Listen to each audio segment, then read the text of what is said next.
Nothing to you, but it's something to me. Handsome as ever and cute as can be. You can watch us on YouTube and view it for free. Ay. This one time for the Twitch. This one time for the text.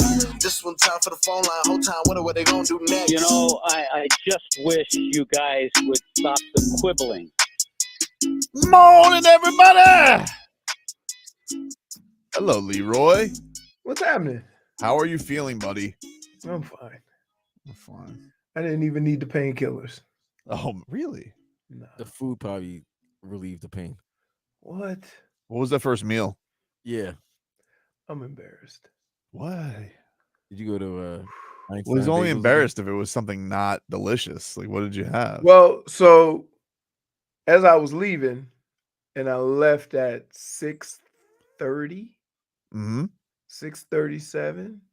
So, which means that I was without food for 24 hours. Yep. That's oof. And you ain't thinking right. You ain't thinking right. So I tried to figure out what was in the refrigerator. Then I said, you know what? Got some taste for some wings. But then I was thinking, we can't just go, wing on an empty stomach. Why not? You get the wrong flavor, buddy, you in trouble. I said, you know what? I'll get barbecue. So I got some barbecue and some Key West. No, I'm good. Nothing happened. Okay. So why is that embarrassing? My eyes got big, and I figured I'd eat. I said I'd get 20 of each. Right? Of each? No, not just for me. We had other people. So I filled up my plate, and I was like, whoa. So I ate probably 12 of them. And then I had a little taste for something sweet. So we had some apple cobbler from Mission Barbecue. And then I had some apple cobbler and some ice cream. And then I was stuffed as a tick, and I haven't eaten since. That's what happens. When you're that hungry and you haven't eaten in a while, and then you finally do, you overindulge. And then now you're full. Let me tell you something. While I was eating it, delicious. I was watching some basketball. I watched some hockey for a second. Holy smokes. Yeah, I never tuned into the hockey because every time when I finally settled down, it was 5-1. I'm like, not tonight. Right. And so I, basically just trying to keep my legs elevated and go that route. But this is nowhere near the last one. Right. The last time I did it, they did something different. And remember, I told you they had to pump your leg full of fluid, and I couldn't get the fluid to go away. So my legs were like 2 times bigger.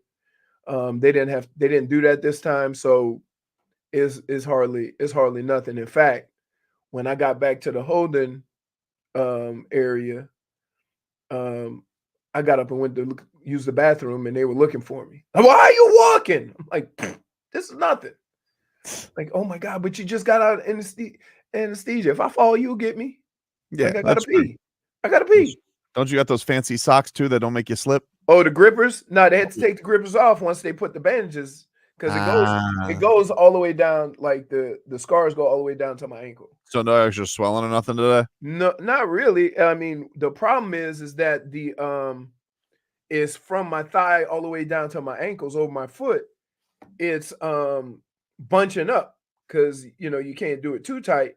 So I'm trying to get a hold of somebody to see if I can just take the bandages off and put the compression stockings on, and at least they'll stay fit. But other than that, I'm good, man. I've been walking around or whatever. Everybody's trying to tell me settle down. I'm like, listen, movement heals.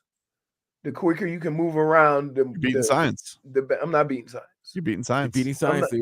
I'm not beating science because you're beating science. No, all you're doing is comparing me to 80-year-olds who normally get this surgery. No, I'm just telling you. Yeah, I look like a spring chicken in there. Headlines brought to you by Doral Volkswagen. The Doral Volkswagen, choose from over 300 new Volkswagen models in stock, like the Tiguan, the Taos, the Atlas. Remember, when it comes to Volkswagen, the great deals are at Doral Volkswagen. Let me tell you when you're getting old. You can say you have kids, grandkids. No, my grandmother was a grandmother when she was 39 years old. Okay? That's not when you get old. When you go to the doctor and you're sitting in the waiting room Look at all the other people you waiting in the waiting room with. That determines how old you are. And I got to tell you, I felt like little Tommy in that room. I'm just telling you. That's how you know how old you are. When you got to go get something checked and you go to the waiting room for all the other people getting the same thing checked, look at how old they are. Well, it is Miami Heat opening night, ladies and gentlemen. Oh, I see. Look, you got your game jeans on. You ain't too casual. I got extra. No. You can always tell when he go into a game, he ain't coming in with flip flops and I shorts. got shoes on. I know. I don't have flip flops on. I'm ready to be boots on the ground, dude. Boots on the ground. Are you? Because the first night you gonna go extra early. I always go the same time. I always my plan is always after you get there, because you get there early. I get there early because here's my plan. My plan is always I would rather wait at as much as Bayside sucks. I would rather wait and find things to do over there for a little bit and then get in traffic. Then sit in traffic. I got you. Always. That's always. So what's the cutoff time? You know, everybody got a cutoff time before that traffic hit. I'll probably head down like 3:30. 3:30. I'll peruse around here for a little bit, do some stuff. I'll edit some stuff. It is Tuesday, so there'll be people there. I mean, shoot. My days are screwed up. Saving the Beauty by Leroy. Yeah. That's when you know I'm okay and I ain't on no medication. That would just the Heat welcome in the Orlando Magic tonight. Of course, it is Pat Riley night. Pat Riley is having the court named after him. Eric Reid will join us later on in the program today. He did a one-on-one with Pat Riley. They're going to air tonight on FanDuel Sports Network Sun. Wait, what? That's the name of the station? Yeah, dude. Yeah, it changed. It's FanDuel Sports Network Sun. And then there's FanDuel SSN. Yes. Jeez. So, and then there's another one though. There's N and there's Then there's FanDuel Sports Network Florida, which is I believe where you'll get Marlins games. So basically, Bally's just got brought out by FanDuel. Yes. Okay. Yeah. That's all they had to say. Just FanDuel. And I don't even know if they got bought out so much as like they got the license. They're basically licensing the ownership because it's owned by Diamond. So whatever that is, that's basically now. What's going on with that? It seems like a lot of teams are using that this broadcast station to obviously broadcast the games. I guess whatever the deal with Bally's and some of these teams. Bally's, I don't know. No, I think there has to. I think there has been negotiations because some have pulled, and I know some teams are just independently broadcasting, like or MLB are just broadcasting. The Panthers left. The Panthers went to Scripps. So the Yankees have their own network. Well, yeah, but for those who don't, which most don't, but that's how you get the money to be able to afford the players. Oh yeah, and you control everything. Oh, yeah. That's why the Dodgers can spend. They got their own right.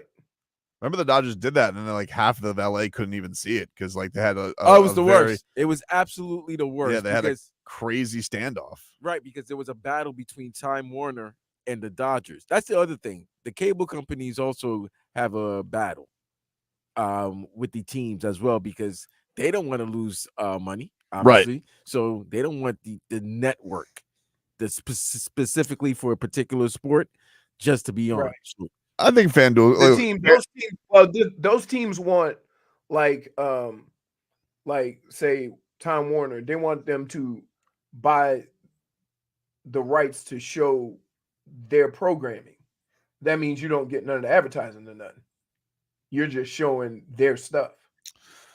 Well, if you go in tonight and you see different mic flag, the only difference for you guys is mic flags and logos. It's on the same place on your network and all that. So no changes to that if you're not going to the arena. Pat Riley, there will be an extended halftime tonight to give him the court, and we'll talk to the OG voice of the Miami Heat, Eric Reid. I think this is the one situation that Pat Riley will feel uncomfortable. I was just thinking the same. It's exactly what Eric Spoelstra said yesterday. Yeah, he doesn't like it being about. He doesn't. He does. In fact, when the team gets too much praise, he kind of goes and hide even more.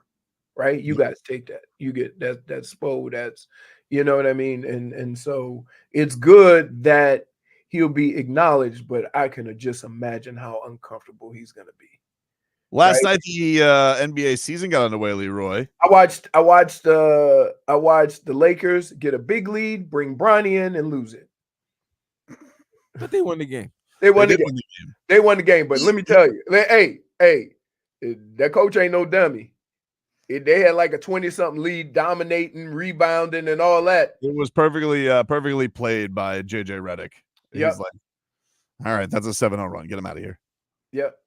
The thing is that what I can't understand about him, he doesn't do anything. You're talking about Bronny? Right. Like he stands around like, dude, you're little. You got to be active as hell. He was playing hot potato with he was like all right back to Pops. Yeah. He had that the one thing, it was very nice for the James family. I wouldn't say that I got the goosies watching it. I probably would have if he hit that 3, because that objectively would have been really cool. Would have been James to James. Yeah, that would have been cool. I still just sat there last night and been like, I don't understand at 41 how he can jump like that. It like why I was more in awe of that than I was the moment. They had the Griffies there. Like it did feel a little manufactured, but cool for them. Watching him play basketball and watching some of the kids that he's playing basketball with, and to think you still can't beat daddy. Right? That's what I was thinking. I was thinking like you wanted a chance at the title. You still can't get it. Well, I mean, he's 40. And he's still the best. It's amazing. It's amazing. It's amazing. And it's also amazing to watch him and Bronny standing next to each other and realize that, yes, they are related. Because they may look a little alike. Most right? people are not 6'8". Right, but that's not, perfectly reasonable height for it's not like he came out 5'4", but was he like 6'1"? Yeah. Yeah, Bron's 6'8", 270. Yeah. I saw Julius Randle go at him one time. I was like, oof, all right. Because you get these switches on you in the NBA. Oh my goodness. When he had when he had Ant on him. He defended Ant a couple of times. Listen, he's gonna be let me tell you something about Bronny. He's gonna be going against Zion pulling a lot because he's going to Sioux Falls. Whatever LA Sioux Falls is. He's gonna have to go. Like they got this done. He needs to go develop. He's going there, and like next week he'll be in the G League, and then he'll come up during Christmas so that they can have the Christmas moment. Every holiday he'll come. Are there any more other moments to have? They just had their moment. Christmas, and then you got to get the assist to the assist, one way or the other, so he can. He has to score his first point. Like yeah. So wait, and his dad got to be the. It's gonna be Christmas assist. They play who? They play Christmas Day. They play somebody. Probably Boston. I'm just guessing. Yeah, it's usually some crap like that. Yeah, they'll probably have him there. Speaking of Boston, I was actually rooting for them last night, Vlad. To break the record? Yeah. I mean, holy smokes. Look, it got to the point where it just got ridiculous, right? Well, I mean, it was no different than what they did last season. Boston's a team. If they hit their threes, you're not going to beat them. They hit 29 3-pointers yesterday. They blew out the Knicks, 132-109. Tatum had his little revenge game because everybody was disrespecting him all summer. 37 points, 10 assists, 8 of 11 from downtown. Couldn't do that against South Sudan. But what I was, he could not. But what I was rooting for Boston was, well, it would have taken the Heat out of the history books. Oh, wait, the Heat? Who did the Heat give up? They were the Milwaukee team in 2020. Oh. They were the Milwaukee team. It was in an empty gym. It was actually one of these funny things. Was that a COVID game? It was a COVID game. It was a COVID game here, though. It was not a COVID game in the bubble. Oh, so it was the following. It was first half of the next year, and it was one of those games where I was just like, whoa. Literally the next day for the Heat, considering they went all the way to the finals in the bubble. Yeah, it was it was one of those where you're like at this game and you're like, man, this feels like an ass kicking. And I didn't even realize it was a record. Because it was one of those antiseptic things where like, oh, nobody's there. Just like watching basketball, nobody's here. We had to sit, like, remember the media sat in the upper deck? Yeah. Weird. But either way, Boston wasn't able to get it done last night. They hit 29, and after they hit the 29 3-pointer, they missed 13 in a row. That's crazy. Hey, right. You see what I mean? Like, that's crazy. Yeah. I thought, because it was like they hit it at like 11 minutes left in the fourth quarter. quarter. Yeah. I thought they were going to smash the record. I thought they were going to. I was like, oh my God, we might give up 43 pointers in this game. What'd you think of your new look Knicks? I mean, not too great. Offensively, good. Defensively, we stunk. And I am very worried about Mikal Bridges. All of a sudden, he's Markelle Fultz. He can't shoot. Well, he was a 40% here's the thing. shooter. You guys got duped. This is one of those things with Mikal Bridges, who's a very nice player. He had like 4 games where he was Brooklyn Bridges. Like that. He's not like I'm not expecting him to be 25 points there, Tobin, but he's supposed to at least hit an open 3-pointer. Okay, but he's more Justice Winslow than he is he is, dude. Like he's a stopper. He is. He is not. Well, he ain't stopped nobody. Like all these guys, like I think they need it, especially on the Tibbs team, right? Like at some point, the defense got to pick up. Don't worry about like the offense. Tibbs is a defensive guy. First of 82, but I didn't like the fact that these guys are supposed to be. We signed them to be particularly effective against Tatum and Brown, and Tatum and Brown did anything that they went to last night. But it's one of 82. The big one of 82, though. I mean, how is it a big one? It was a record breaker, you know. I mean, whatever. I mean, dude, they got their rings. You know how nasty it would have been to lose by 30 points on your ring night? I don't have to wonder. The Heat did that. I know. That's why I set you up for that. Whoa! I don't have one. But either way, rings were gotten. I mean, what are yours? Rusted from the 70s? It is rusted. It might not even have any diamonds anymore. They're falling out. What did they give them? Pocket watches back then? I mean, they used to give them. Remember, one of the was it baseball? They gave watches. Yeah, they gave pocket watches. Really? Yeah. Yeah, if you go to Cooperstown, they have a really cool. I don't know if it's still there because I haven't been to Cooperstown in a hot minute, but there's like a whole thing where they have the World Series, like they'll do like the whole lineage of World Series rings, and then you'll get to a certain point, it's pocket watches. That's sad. I know. Well, there's a reason. There's a reason the cheap ass owners got an entire team to throw a World Series for gamblers. That is true. Yeah. That is true. Take a break. Lots to get into here on a Wednesday. It is Heat opening night right here. You'll be able to hear it on 560 WQAM. Back after this.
Welcome back, everybody. Tobin and Leroy back with you here, 560 WQAM. It's a Miami Heat open tonight, ladies and gentlemen. Got all your coverage here for you, 560 WQAM. Jack, Sammy Audibert with the call. I'm excited. Tommy Tig, Solana. I'm really excited about the start. Just seeing what we've seen in preseason, how they're going to all put it together. To see it get started on the first night. But I actually, and I know this is going to sound crazy, right? But I want to see how long they can sustain it, right? Before, oh no, two guys, right? Oh, he's going to miss this game. Oh, because that's what we've had the last 2 or 3 years. Right. I got you. So although I'm excited about what they have, we've been excited the last 3 years. And then a quarter into the season, 20 games into the season, whatever it may be, we're all saying, okay, now when this guy gets back, oh, he's going to miss a couple of games. And next thing he's out 2 months. Yeah, I get you. I feel like people are getting a little bit too crazy and bogged down on the number. Like, I think Jimmy's going to, all things considered, is going to play into the 60s. I hope it's the high 60s. I hope, like, people who are like, oh, he's going to play 75 games. I just feel like you're setting yourself up for disappointment. Like, it's not happened for him in a decade. So, that's again, but he's in a different place right now. Now I think he has to prove his durability. Okay. Who's going to give him an extension on 60 games? Somebody. Because if you, but you have to understand that if you sign in Jimmy to be Jimmy, he's going to have to make a significant impact, and missing 25 games is not it. I don't want to get like, I know I agree with your points, but I also have looked at the history of the guy's career and we know what it is. Like, he does miss his games. Now all of a sudden it's a thing because of what happened last year, and he got hurt at the very worst time, which is right before the playoffs started.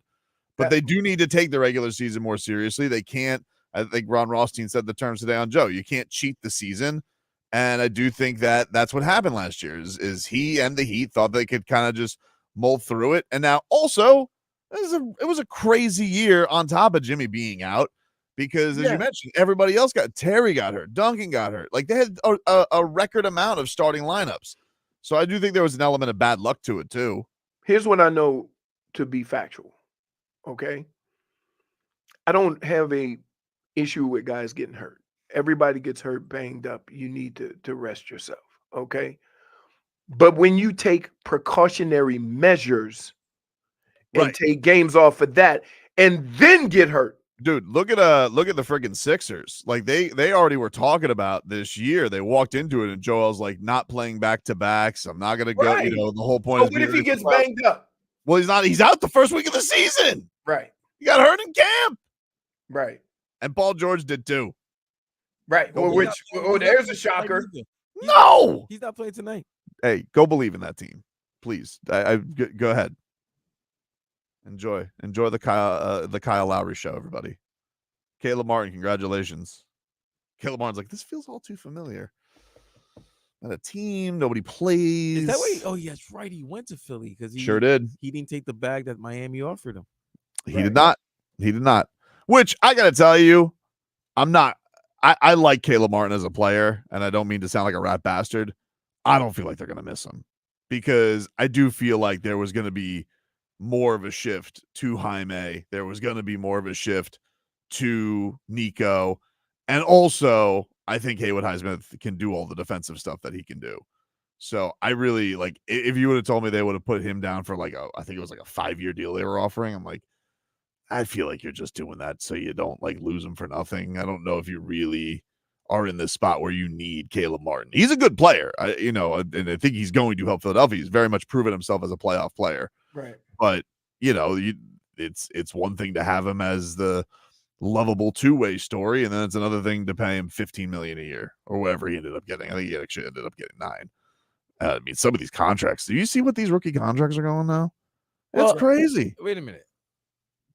Aren't these usually after 3 years? Don't they get a rookie extension. Yeah, that's what I'm saying. You see some of these deals that are going out there? But some of these guys are doing the 2+1 now. They're getting like 30 million their first contract, like 35 million. Yeah. I'm like, whew, they're making Tyler Hero look like a bargain. Which remember, when all these guys a couple of years ago were getting these extensions and we were going wolf, and we also commented that in a couple of years this is going to be nothing. Crazy, dude. Guys getting 50, 60 million. You mentioned Eric Spoelstra and talked about it, Pat Riley making Pat Riley uncomfortable. Spo did bring this to the table yesterday. He's like, he can't wait to make Pat Riley uncomfortable today. Yeah, it's going to be a really special night. I'm looking forward to it. It is just a really, really cool thing that we all get to be a part of. We get to make him uncomfortable, for a night. He doesn't like all this attention. He's pushed us in so many ways out of our comfort zones, over the years. We get to flip the tables on him, shine the light on him, celebrate him. I can't wait for that. He's brought us all along on this ride. And we're just really grateful, for this culture and this organization, that he and Mickey have built. But it's the ultimate, sign of respect, having that signature on the floor. What we're joking about on the sideline is any of our players find a loose ball and it's anywhere near that name, you better be going down head first and come up with that ball. Fair point.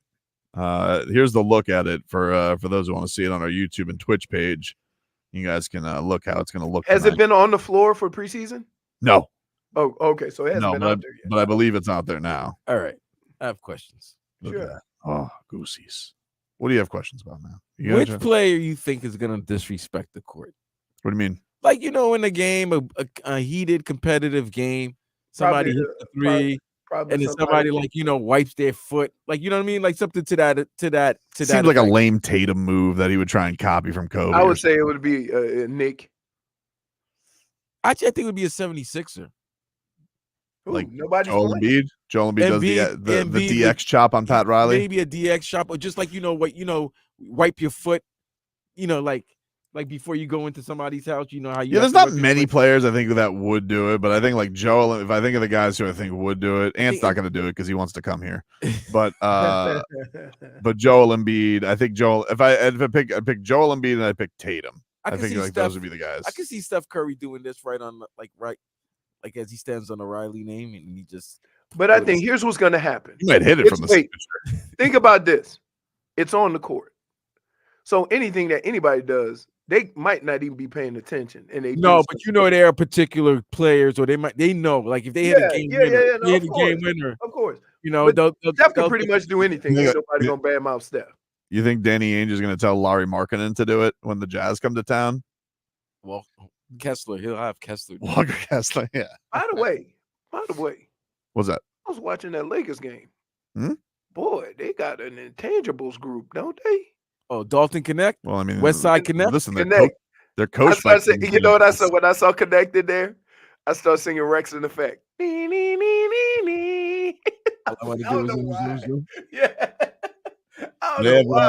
They have King Intangibles as their coach. Yeah. He's gonna lead the league in technical fouls. You think so? Yeah, you could tell. You already could tell. I'm already annoyed by him. I'm already annoyed by him. I mean, look, not for nothing.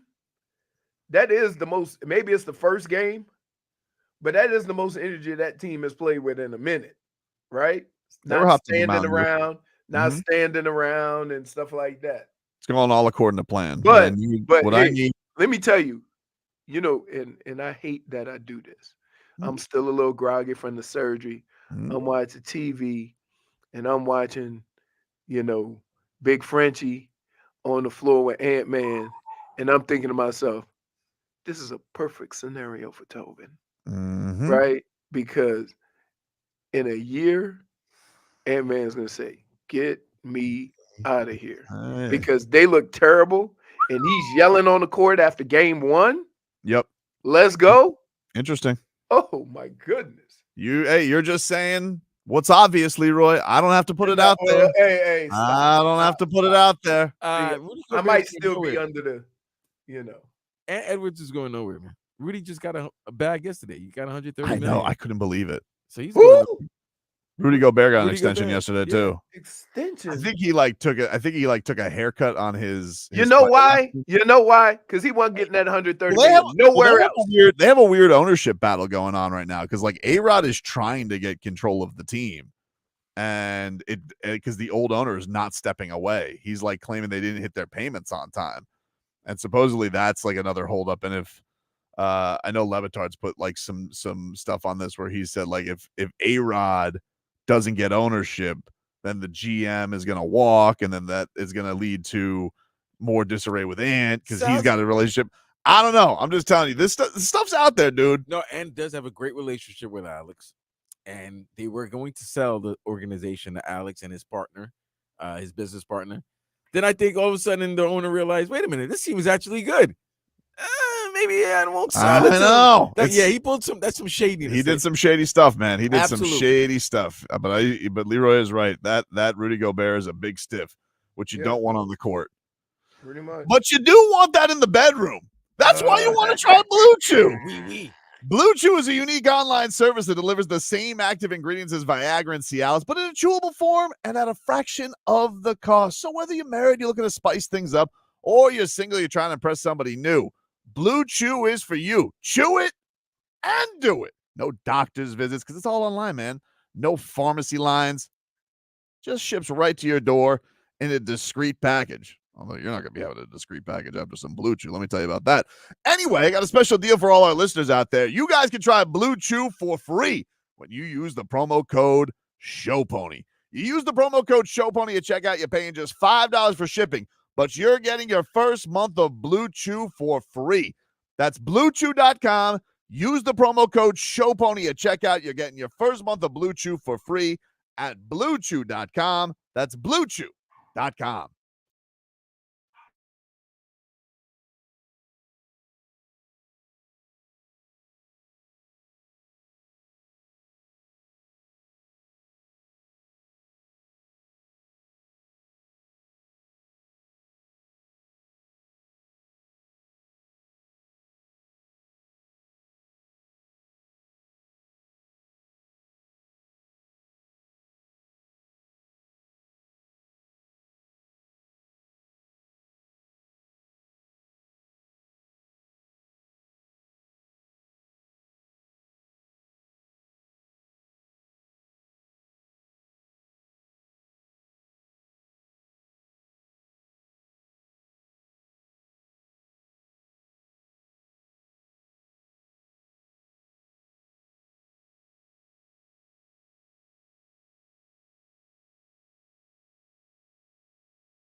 All right, welcome back, everybody.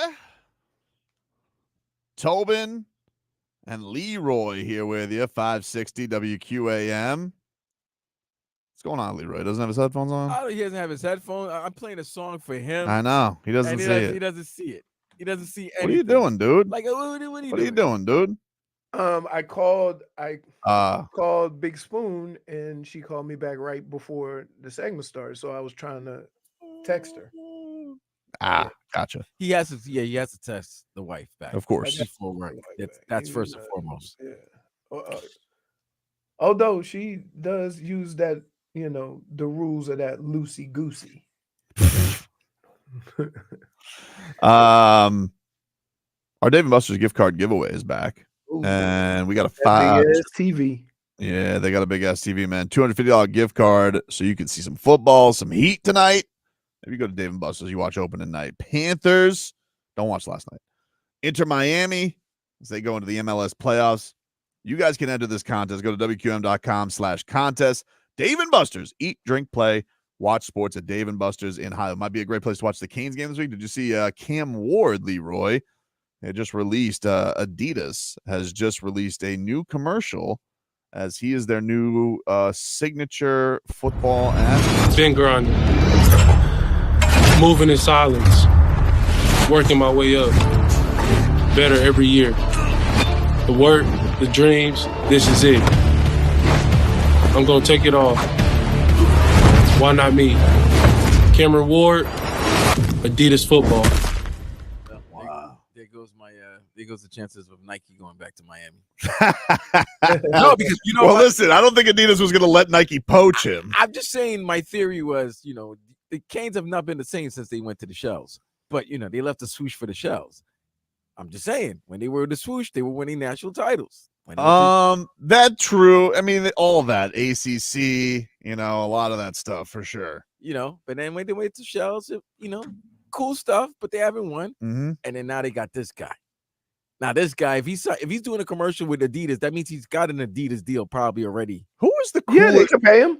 Who is the feature Adidas person in basketball? Ant-Man. He's Adidas now? Yeah, and it's always been Adidas. I didn't know that. Yeah, his shoes are kind of weird looking. They look like cheese blocks. I don't want to take a shot at the Shells Corporation because they make some nice, good leisure sneakers, but basketball sneakers, not too nice, not too good. Wow. But you know what? And I'll say this. Most basketball shoes aren't good because the Jordans work great on turf. I wore Jordans on turf because you got that little extra layer of cushion. But it when you play basketball in them, it went through your knees, hips. It was really no cushion. They actually don't have a lot of cushion underneath. So they've changed a little bit with the foam that they use now underneath shoes. But no, I couldn't play basketball in Jordans. I remember Rick Barry would always come on the radio and he would swear that he had the singular technology on these shoes that would prevent ankle sprains, but he was apparently blacklisted from shoe companies. Oh yeah, just like it sounded like a Rick Barry kind of underhand. Cam Ward is still your Heisman favorite, tied with Genty from Boise State, both plus 200. I have a question. This is involving shoes. Yep. Now, how are they doing? Because keep in mind, Adidas is also Hurricanes. Right. Now, what happens? Can Nike can't go for a kid? I don't know. Because it goes by the team shoe. Yeah, I don't think he can. I don't think he can only do Adidas. I think that was the only thing he could do with Cam Ward. Okay, that's what I'm saying. It probably would be one of those things that's similar to UFC. Like if he had to do it, it'd probably be like only on social media. He wouldn't be able to wear stuff to games. So, because for example, I know a lot of fighters have clothing deals, but they are not allowed to wear it fight week. They cannot wear it anytime during fight week. They cannot wear it for any UFC. And if you'll see like the behind the scenes, the countdowns, they'll make them change. Sometimes have showed up to like weigh-ins wearing Nikes and they'll like make them tape over their shoes because they get a kit to wear for the week. Like they'll give you free clothes for the week. But it was like, this was a whole thing. Like people got really pissed with the fighters because they used to get a lot of money for whatever they got to wear for fight week. It was the most publicized week. And then the UFC ousted everybody and they did their own uniform deal. Dana's unbelievable. But this happened in 92 in the Olympics with the Dream Team. Oh, remember Jordan wore the Jordan, yeah, Jordan, he's Nike guy. Yeah, like he didn't want to wear the Reebok clothing, so he put the flag over the Reebok label. Well, that was what's his face's? That was the other Celtic, the good one, the one better than Tatum, Jaylen Brown. He was saying that, like he was like, oh, this is a Nike conspiracy as to why he was ousted from the team. The better Celtic. I love you. I love how you just. I'll tell you who nobody's. I'm no shoe guru or nothing like that. As you can tell, I usually have my toes out. But I'll tell you who nobody buys their shoes. I can just tell you this because I can always get it on the cheap skis. Nobody's buying these Giannis's. Nobody's buying the freaks. I go any, dude. You go to any discount shoe store. They got every model of freak you want. Telling you. So what are you trying to say? Would it be like that if he was in Miami? I don't know. Hard to say. Buying Lee Nings. Hard to say. Well, you trying to take a shot at Jimmy and D Wade? I'm just saying, like, well, you can get Lee. You got to buy them online. Right? They're hard to get. I'll tell you where they're not expensive either. I'll tell you where they are buying them. China, because I see these damn tours that they go on, and they shut down malls for these guys. Shutting down malls for these guys. That's crazy. I know. It's wild, man. That's a crazy life. Jimmy Butler made a guy cry. He gave him his shoes. Jimmy Butler. No, I call him Jimmy Butler. You said Jimmy Butler. It's not like you said Jimmy Butler. Listen, I didn't not what well, you we have audio, so we'll go back to it. It's not what you did the other day to Kansas City. What are you talking about? Well, he made city a different word. Put a shh in front of it. Oh my god. I didn't. Oh, whatever, dude. No, I didn't. Speaking of Kansas City, they just signed how you gonna do that? How you gonna give great teams even more weapons? What are the Titans supposed to do? Like he's not supposed to care, Would they trade it for him? They traded for him, yeah. He's going for I think what a conditional. What the Titans gonna do with him? With Levi? Nothing. Right. Yeah, they're not gonna do anything. But that's the same thing that happened with the Browns and them getting rid of one of their wide receivers. Amari Cooper. Amari Cooper, right. Mm-hmm. Like, what are you doing? It's not like if you're not gonna get him the ball,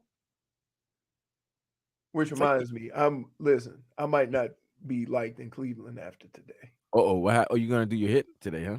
Yeah, but you gonna go in? Yeah, that's today. I'm going all in about what they did to Deshaun Watson. Oh, you going in on the fans? Yeah. You might not be invited back to Can we bring this up live? I want to hear what you have to say. It's embarrassing, right? You like, I don't care what you think about a person. You could hate them, you could whatever, but we don't wish harm on anyone. Like, I don't care who you are, right? Like, you know how evil you got to be to say, I'm glad he's hurt. Like, come on. Like, I don't care how big of a fan you are. You can be a fan and say, I'm glad that the guy's not playing or whatever, but you never still don't talk about his injury. It's bad. It's like rooting for injury in any case, whether the guy's a scumbag or not, is not a nice thing. Right. That's not no. And honestly, it has nothing to do with him as a person. It had to do with the fact that he sucks at football right now. If he was good at football, they'd all be crying in the stands. But still. No, I know. Like there's got to be a cutoff. I'm just saying, like, anybody who's making a moral high ground on it, being like, "Well, he deserves the booze because of what he is." I'm like, yeah, but they're not booing or cheering based on Deshaun Watson, the guy. They're booing him because booing because he sucks at football now, and they're glad that he's done playing football. Right. That's why. Right. Exactly. They had already done the reasoning with themselves of all the baggage they were bringing in. Right. I saw all the Browns tailgates. Come on, bro. If he threw 36 touchdowns and 5 interceptions, I know that. People weeping in the stands. I know that. I know that. But under no circumstances do you celebrate an injury of your player. No, you don't. You don't. You're not supposed to celebrate any injury. No, right. Like, man, come on. So now and you worse than Philadelphia. Say that. Say that. You're worse than Philadelphia because you cheered your own guy getting hurt. Hey, Leroy, don't forget to mention when you go on there, don't forget that they also ran Baker out of town with a noodle arm that he was playing hurt, and you guys didn't appreciate that either. I think that was more. I always think that was more the team. Nah, come on, just had that was more. You guys got on Odell, and Odell left and won a Super Bowl with the Rams. Yep. Yeah, don't forget about that. Don't forget about that. Listen, if you go to all the bad teams now, or the bad organizations, there's a lot of that. A lot of quick changes, no patience, no, you know what I mean, with the coaches, with the staff, with the players. You change quarterbacks every other year. Nobody has any. Listen, anybody can. If the Lions are doing what they're doing, it shows you anybody can climb out of the sludge. You just got to be patient with it, though. But okay, look at the people don't realize that it didn't happen in a year. Mm-hmm. Like, it took a couple of years, and they were patient with Dan Campbell. They were patient with finding a quarterback. They were patient with their draft picks. And then they finally put it together and it started working. Everybody tends to want it to work right now. Oh, we got a guy right now. Don't work like that. So, yeah, man. Like, I've always been that guy. You know me. I've always been on the air of I'm going to be more patient than most about turning things around and whether a player works or not or whatever. But fans don't have to be, evidently, even though, like, if you want your team to win, like, it's like Chop Robinson. The only thing I get on Chop Robinson about is why are we expecting him to do anything different than he did when he was in college? That's what he did in college. So now we say, oh, he don't make no plays. He just gets close. That's what the complaint was when he came out of college. Don't forget to mention when you go on Cleveland, don't forget to mention the time they cheered when Stipe got knocked out because he wore the Lakers LeBron jersey. Don't forget about mentioning that. Hey, man. Hey. It never happened. Hey. I was just Stipe. No. Amp it up. I was going to amp it up more. I was going Stipe wouldn't do that. He would. That dude is about as Cleveland as they get. He would wear a Dellavedova jersey before he wore a LeBron Lakers jersey. Tobin, give Cleveland cut them some slack. Why? It's been a tough week for them. They got knocked out of the LCS. Mm-hmm. Yeah, that's true. Okay. Their football team doesn't know where they're going. Mm-hmm. And then you got to root for the Cleveland Cavaliers for the next 6 months. No, they got Spida. They always wanted to stay there. Did they make it to the play-in last year? They made it to the second round last year. Second round. Okay. They were in a dogfight. They were in a dogfight with Orlando in the playoffs. But like that's not terrible. Like if you can get to the playoffs every year, right? Like people say, oh, but you can't. Like you can't get there. Figure it out then. Figure out your moves then. Don't just say we suck. We can only get to the first round. But Leroy, if you get to the first round 3 years in a row and you get knocked out, after a while it gets kind of tough. They're just a weird team. Wait, here. What team in the East? And I'm gonna say this, knowing that I'm a fan of the Heat. Mm-hmm. Okay. If the next 2 or 3 years the Boston Celtics get to the finals, does it make every other team in the East a failure? Because they are really good. But if you're making, we did it when the Heat were. When the Heat had the big three and they were getting to the finals. Hell, LeBron made it to the finals, 9 straight years? Mm-hmm. Yeah, 9. So does that make everybody else in the East a failure? Because you're playing against that guy. Okay. Well, here's the thing, though. Kind of. Because what happened was Mike Budenholzer got shipped out of Atlanta. DeMar DeRozan got shipped to San Antonio. Okay. So, yeah, eventually you do hit your point where you're like, you can think that, but it didn't matter who was there. You wasn't beating them. And I'm saying that you try. I think Schmeathan says right where he says you're sounding very Giannis-y right now. Yeah, like I don't get this right now, Leroy. I don't get it. If I get to the playoffs 2 years in a row, 2-3 years in a row, and I'm meeting the same team, and I push them to 6. I push the Heat, the big 3 Heat to 6 or 7 games. What do you think the expectations are the following season? Wait. No. You just push the team. All right, I get what you're saying. I get what you're saying.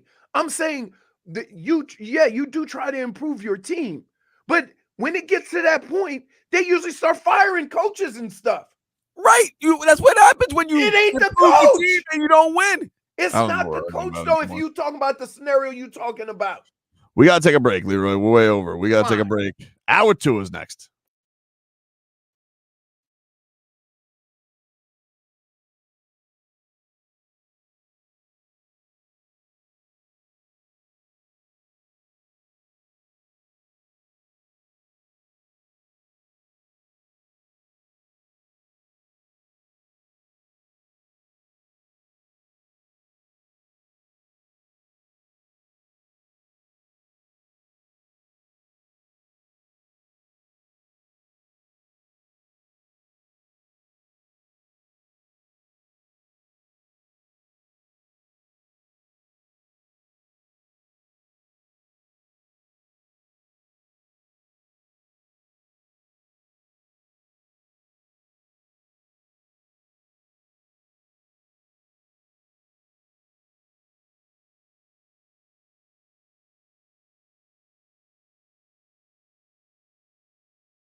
Can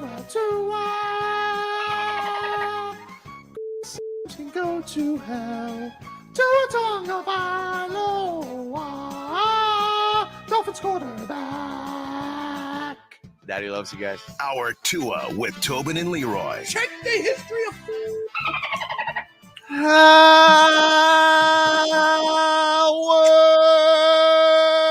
to the program, ladies and gentlemen. Tobin and Leroy here with you. 560 WGL. Are you taking down slices of pizza? Yeah. I went in the refrigerator. Ooh. I say, ooh, Papa John's. I had a feeling today was going to be one of those days. I had a feeling. Let's get the headlines brought to you by Doral Volkswagen. At Doral Volkswagen, choose from over 300 new Volkswagen models in stock, like the Tiguan, the Taos, the Atlas. And remember, when it comes to Volkswagen, the great deals are at Doral Volkswagen. It is Miami Heat opening night, people. Welcome in the Orlando Magic. Tip-off is set for 7:30. 6:15 is when you get going with, or is it 5:45? 5:45, 6:15. 6:15, we get going with the Miami Heat audio experience pre-heat. Pat Riley will have the court named after him at halftime. Eric Reid from FanDuel Sports Network Sun is going to join us next hour. We'll talk to Eric Reid about Pat Riley. He did a sit-down one-on-one they're going to air tonight. Special 1 hour pregame for the television coverage tonight. Usually it's normally what, 30 minutes? Normally 30 minutes. Tonight Okay. it's an hour because they got this Pat Riley exclusive. And it's open at night. And it's open at night. Sometimes it might be open at night. I think it's really cool because Pat Riley went from the forefront to the background to way in the back. But we all know it's still Pat Riley. Godfather show, man. Right? You know what I mean? According Like he sits in the stands overlooking. he's got his little platform there with Zoe. Yeah. I was talking with Zoe about this yesterday because he hopped on and he goes, I'm like, what's it like watching these games? He goes, it's miserable. Especially when they're not winning. It's like, they don't have any control over anything in there. And that spot is a spectator. Yeah, Zoe is funny, man. He had some great pat stuff on Pat Riley. The Dolphins from Barry Jackson, he tweets out, with Braxton Berrios lost for the year, the Dolphins were scheduled to work out some receivers today. He says they have a few options: sign a new guy to the 53, sign a new guy to the practice squad, and promote D. Eskridge, who he says has return abilities, or Eric Ezukama. They could also elevate Eskridge. He has one elevation left to the 53 man, so they could do that. And apparently, if they do that, they would only have to clear one roster spot for Tua, who's obviously going to come back from concussion protocol this week. So basically the practice squad is like 10-day. Yeah, but I think you only get so many promotions. Yeah, like a two-way. It's like a two-way. Two-way. Yeah, it's like a two-way. So that's something to keep an eye on what the Dolphins are going to do there. Man, Ezukama is always so good in the preseason. I can't believe he stinks. It's, you know what? It's the hardest thing to do is get comfortable playing football regardless of what the circumstances are. Right? Like, teams look at it as, I've seen you do this. But sometimes the player's not thinking that. You can't, it may be the biggest and best opportunity you may ever get. You're only going to fail when you start thinking of it like that. You got to think of it as just, I'm going to play football. And so a lot of guys when I hear guys with interviews and they talk about how big it is and this is huge and this is that and this. No, dude, to you, it's a football game. The circumstance in which you perform are always going to be the same. You go in the field, you try to perform. Right. So, and don't worry about the outcome. The younger players tend to worry about the outcome more than the process. Well, speaking of receivers, Tua, in the non-concussion category, did talk a little bit about the football team. And he was asked about the idea of the team really struggling to get the ball to Tyreek Hill and Jalen Waddle in his absence. Here's what Tua had to say about that. Listen, I think it's really tough to ask any of our quarterbacks to come in to do the footwork that we've been doing for the past 2 years. to see fast guys running and seeing the space that's there and asking them to kind of process all of that. We looked at film. We were able to see what we missed and what we could have got better with, but it's a team sport. It shouldn't take one position for this whole thing to crumble. Everybody needs to be on their P's and Q's as well. I mean, I don't know, Tua. I mean, that's nice of you to say about the quarterbacks, but oof. Like, I get it. You know, it is a team sport. We always put way too much into the quarterbacks, but if those quarterbacks are stinkers. Oof. My question is this.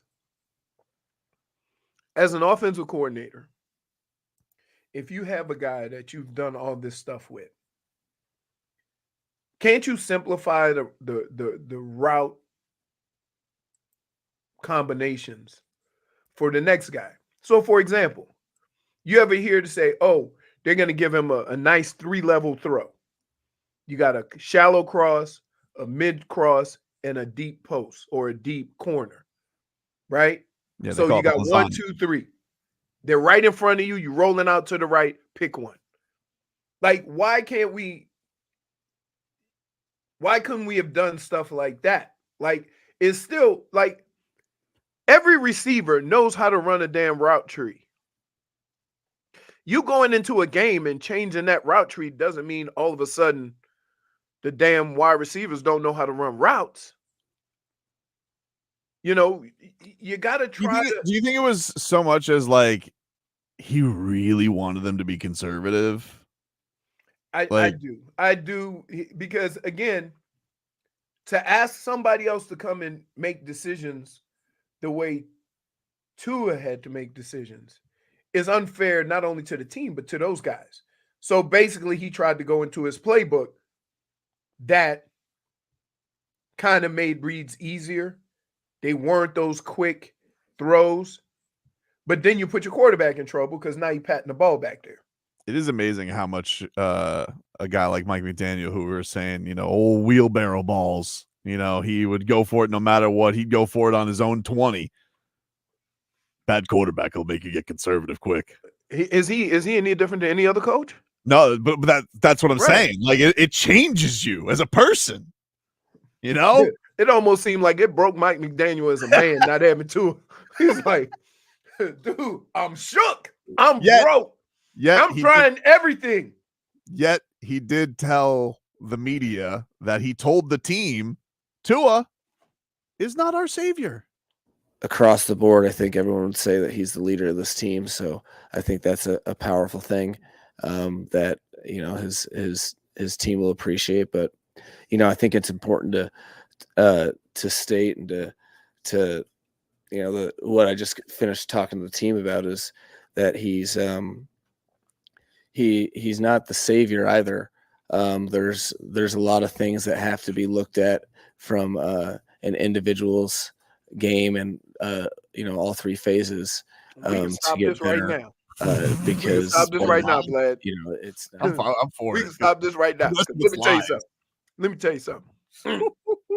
You know, as much as I like Mike McDaniel and I support what he's trying to do, and I get the dilemma that he's been in the last few weeks, that's a lie. Okay? That's a lie, because I'm gonna tell you right now. They say Tua's coming back, and everybody all around the city say, "Oh, Tua's back!" Right? You got watch how fast these routes that Waddle and Tyreek running now. Right? Hey, coach, if he's not the savior, like you think like some smart ass player just goes, "How come we just heard you cry tears of joy before the meeting?" Mm-hmm. Oh, thank God. Mike, we just got the final clearance. He's good to go. Oh, thank God. Thank you, Jesus. Oh, thank you.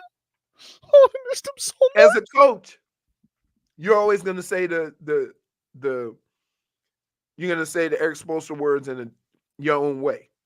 We have enough. But that's a lie. Okay, we knew that when the Heat were playing.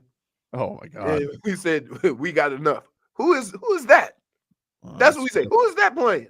Spo would say that when he had Henry Walker going out there on a 10-day. He goes, "Yeah, we have enough." So we enough get bodies for the team.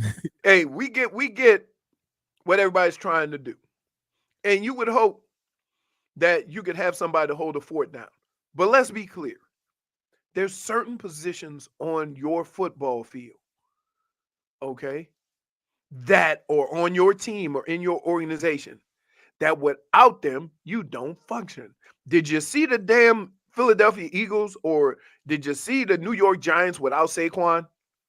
Man, You see what I mean? It's day and night. That's okay. You got that dude. But let's try to, we can just plug somebody. You ain't pay that man $40-50 million because you can plug somebody else in.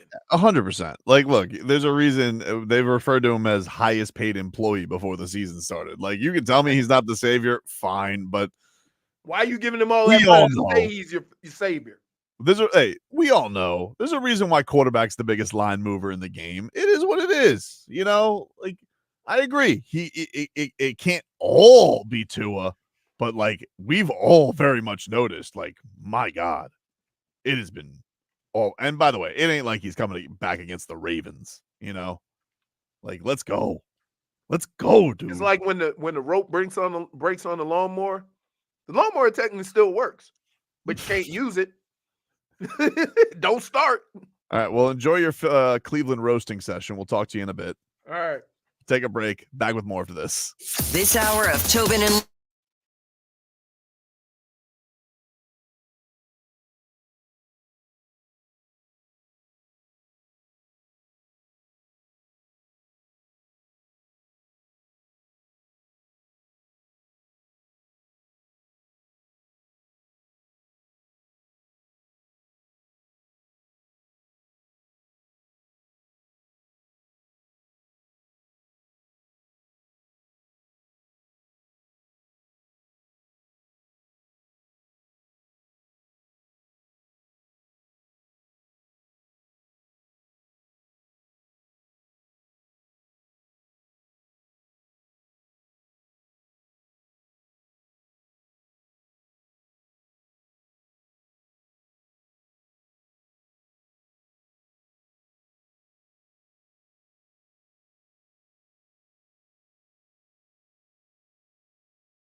All right, welcome back. Tobin and Leroy. Take you guys up until 2 here on the program. Let's get to 50 minutes of Game Day Uncensored here, which is brought to you by the Lexus RX, the luxury SUV for those who never want to lose their edge. Experience amazing at your Lexus dealer. Dolphins are getting ready for the Arizona Cardinals. They're back on the practice field today. Kickoff set for Sunday at 1 o'clock. 9 a.m. is your Game Day Uncensored for myself and Solana. Of course, Adam Beasley, Omar Kelly will stop by the program as well as the Finns look to start getting their record right with Tua now making his return to the team. A lot, of course, made about his press conference, how defiant he was, a little bit of piss and vinegar in Tua's press conference. I was tired about people talking about his future, the concussions and all that, which I understand. It's going to be impossible not to think about it every time he tries to be anywhere near contact. That just is what it is. Like, I know he's saying, this doesn't happen with other athletes. I would agree he gets more of it because he plays in the most popular sport in the world, and he is definitely the face of that right now. But we've also seen very scary reactions, and the reaction to those players has been, calling it a career. Think about like Luke Kuechly. I was thinking of Luke Kuechly crying on the field and how great that guy was, but, just stopped. It was done. Andrew Luck, tired of being in pain. So, but I think the thing with him is I think this was supposed to be the FU season for Tua in a lot of ways too. This was, I got my money, threw the middle fingers up to everybody, kicked a little dirt on Brian Flores on the way out before the season got going. And, it obviously has not gotten off to the start with not only the performances on the field that he had against the Buffalo Bills, which I know was buoyed by some terrible receivers out there. Some dude from the Green Bay Packers. I was told by Dairyland Express that guy was going to be one of the big regret cuts. It was not. Trust me. He's not here anymore. You throw in a Robbie Chosen. We kept bringing back Robbie Chosen every time Robbie Chosen was here. Other than that one play he got from Mike White, it would end in disaster. But, the team, look, the good thing about this is this NFL is very bunched up. The opportunities are still there for them. They win this week. Do I have a lot of hope they can go to Buffalo and win? I would say my hope is very low because it's like believing in Peter Pan. So say they win Sunday against the Cardinals. Yep. You're happy, right? Of course. Say they do what you love. They score 30 points. You get to see the waddle. You get to see Cheetah do Cheetah celebrations. Then they go to Buffalo. Yep. And then say they lose. How are you going to feel after that? Like it's really not going anywhere. But you're going to feel great after Sunday if they beat Of the course. Cardinals. I will feel great just because it'll be great to watch enjoyable football again. But they have to beat the Buffalo Bills. And I said this in week 2, and I got made fun of. I got laughed at because I said week 2 is a statement game. And I was 100% correct. There's context to that, bro. The guy had that's when the guy concussed. He got concussed when the puppy was in the bag already, Vlad. The puppy was in the bag. It was in the bag. He got, when was the concussion? What were they down? 35-10? No, they were not down. They were not down 35-10. What were they down? They were down 2 possessions. Dude, that team and they wasn't moving the ball. They were. They were in the red zone. He got hurt. He got concussed in the red zone. And they were already down. He had just thrown a pick 6. So, but they were about to score and make it a 1-possession game. Were they? Yes. Were they? Yes. I don't think so, dude. And I don't even believe in your team. And I was believing that they would score and make it a 1-possession game. Buffalo wasn't like blowing them out.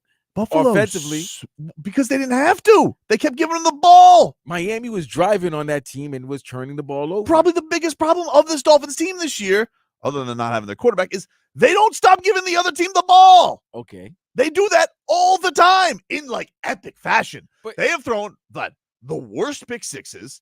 They have had punts blocked.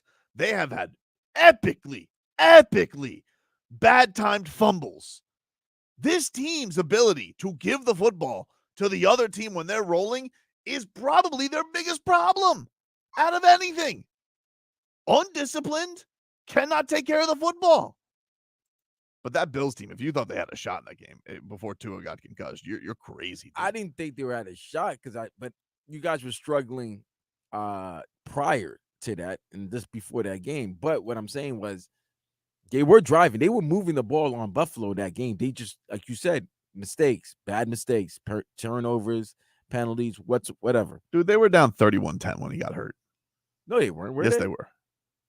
You sure? I just looked. 6 minutes left. The last pick six made it 31-10.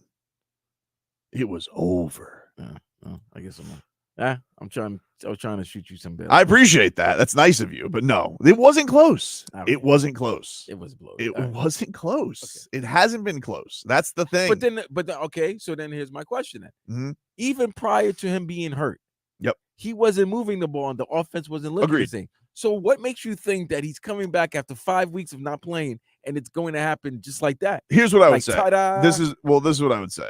I would say in the first game, they probably should have put up more points. Again, they shot themselves in the foot a lot. It was not a very disciplined game, but we got to see their identity. We got to see deep passes to Tyreek, and we got to see it to Wall. Took a little bit, took it to the second half to really get it going.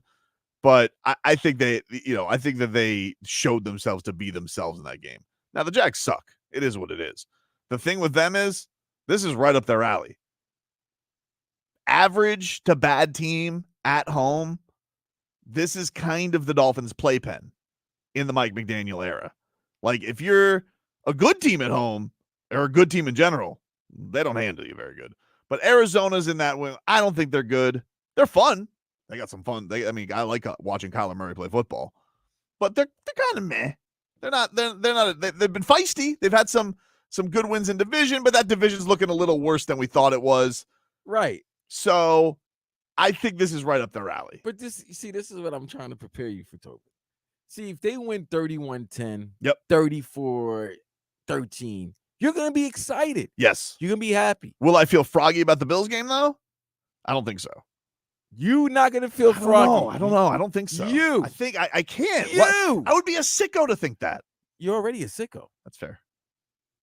But I don't think I will. Tobin, I got to see it, dude. You're not. I swear, Tobin, if they win big and they Tua looks like the Tua prior to the injuries, like last year's Tua. Who do the Bills have this week? They have an easy game. It's nobody. I think they got. No, they're in Seattle. Oh no, you're right. That's a tough game. Easy. It's never an easy trip. I thought they had Tennessee, but they just played Tennessee Sunday. No, that's gonna be a tough game. That's cross country. Yep. And that's a 12th man. They're feeling a little froggy after beating Atlanta on the road. Still, they're still road favorites. Yeah, they're still road favorites. What, 2.5? 3. It opened at 2.5. Wow, no respect for Seattle and their first place in the division. I know. We'll take a break. Mix things up coming up next.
Sorry that Gullen was being a chatterbox, Vlad. I Chatty apologize. Batty? Yeah, man. Let's get to the mixed bag here, brought to you by Heat Goosies. We'll start off with some heat. Got opening night tonight. Tyler Herro. Boy wonder. Mature. Very mature, dude. He said yesterday when talking about his durability, which is always a concern. A lot of it's been on Jimmy. I think the stranger thing is you have a kid who's been in his early 20s. Can't get him through a playoff run since the bubble. Can't do it. Well, hopefully this year's different. Here's Tyler Herro saying he owes the organization city a lot. Being healthy, that's my main goal for the season, is just being healthy, being available, being on the court for, my teammates, coaches, the host organization in the city. I think that I owe it to them to be on the court as much as possible. And unless I can't walk or I can't do something, I'm going to be on the court this year. Goosies. I love that from Tyler. Yeah, you mentioned, Vlad, he's been much more mature in his answers. He's also just had I will say, Tyler's always been a very low-key guy. Good kid. Very good kid. Works his ass off. But, man, I've just been noticing him smiling a lot more. And I know this may seem goofy, but he just seems in a much better place. Mind you, very much had the rabbit ears with social media. He'd do the subtle likes on things that, really bothered him. And I don't know. He just seems like he actually maybe has hit that age or time where it just doesn't seem to shake him anymore. He seems over the summer, just following him on socials and all the answers that I've seen him give when asked questions.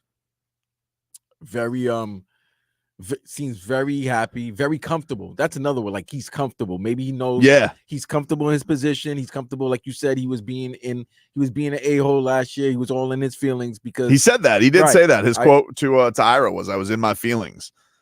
Even this idea that he doesn't want to be a catch and shoot player. He wants to use his bag a little bit.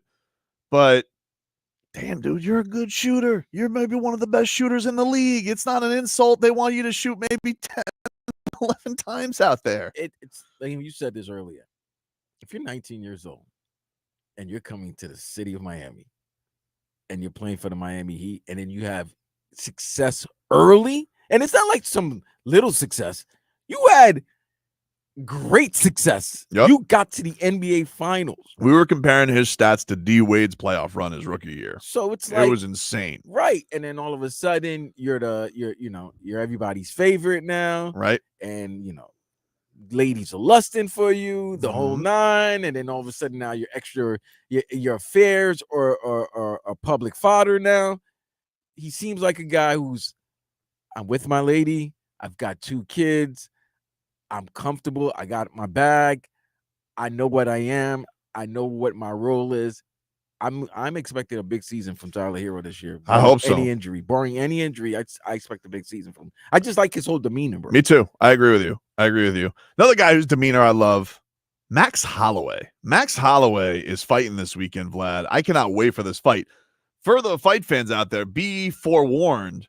Although this is kind of beneficial because I don't have to stay up late. 2 p.m. main card for UFC this weekend. So I would imagine probably right before the Canes game is when the main event will be. But Max Holloway is fighting Ilia Topuria, who is the featherweight champion. Max is going to try and become a 3-time featherweight champion. Of course, he had the knockout of the year. Everybody saw that knockout that he had to Justin Gaethje, where he was winning the entire fight. Round 5, 10 seconds left. He points to the center of the octagon. They throw bombs. He turns Justin Gaethje into a meme, wins the BMF belt. Coolest knockout of the year. It's not even close. Nobody's even a close second. But this Topuria is a knockout artist too. He knocked out Alexander Volkanovski, who beat Max Holloway 3 times. He's talking a lot of this, and he's saying a lot of, and I don't like what's become of MMA Twitter. A lot of people are not respecting the legend that is Max Holloway. Mind you, this kid came into the game like Tyler Herro, 19 years old in the UFC. Champions. He was fighting Conor McGregor when he was 20. And I'm talking prime Conor McGregor, and didn't get finished by him when Conor McGregor was finishing everybody. But Max Holloway, he's being asked about his signature move, the point to the center of the that's his thing. And you think about Ricardo Lamas, Korean Zombie, and of course what happened with Justin Gaethje. Now he's talking to Poirier towards like, well, I dare you to do it in the first 10 seconds. And Max Holloway is saying, dude, don't tell me what to do. You're new. And quite frankly, he hit someone with one of the biggest schoolyard insults there is on Ilia Topuria. Here's Max Holloway at Media Day. Out of all the things he said, is the whole I'm going to point at the floor in the first 10 seconds thing the one that kind of makes you roll your eyes the hardest? Yeah, because it just makes no sense, At the end of the day, to me, I don't think he deserves. You got to earn that right. I don't think he deserves that right. I mean, you know the guy that he's copycatting. This guy's a copycat. Down to the tattoos, to his aura, to the way he's approaching fights. The guy's a copycat, and you're best friends with the guy he's following, so trying to copy. So at the end of the day, I think you got to earn that moment, and I believe he had that. He could have earned it with Josh Emmett in their 5-round roar. Josh Emmett was trying to swing. If you guys can go back to that fight and watch what happened, when Josh Emmett was trying to swing, someone shot and someone hold someone down for the rest of the fight. So I think the moment needs to be earned, and he's just trying to steal stuff. He's already trying to steal one person's aura, and now he's trying to steal somebody else's thing. So it's amazing. Call that man a thief. Called him a copycat. Vlad. By the way, copycat's harsh. That's harsh. Yo, when you were 6, 7 years old, and somebody called you a copycat, that was it. That's schoolyard right there, man. Who's he trying to copy? Connor? He's trying to do Connor because that was Connor's report, and he goes, who he's trying to copy? He's trying to be little Connor. And I don't know, man. I'm taking crazy pills. I mean, Max is a 2-1 underdog. A lot of the young guys have taken over, but Max isn't old. Wait. He's only 33. Wait, Holloway's an underdog in this fight? Yeah. I'm like, this is like Benoit Saint Denis getting all that love against Dustin Poirier down in Miami all over again to me. I'm sorry. I've seen this guy in too many wars, kicking ass. I don't think he can outstrike him. I don't think it's possible. I think Topuria is going to lose, and I think he's going to lose bad. I don't know. I just is one of these things. I just feel like to disrespect this man, Max Holloway, is crazy to me. What I love about what Max said, you don't even deserve to get my finishing move. Like you don't even get my power. Yep. You don't even get my special move, like the point to the middle of the ring. You don't get that. You haven't earned that yet. It was just telling somebody you haven't earned the respect to get your ass beat.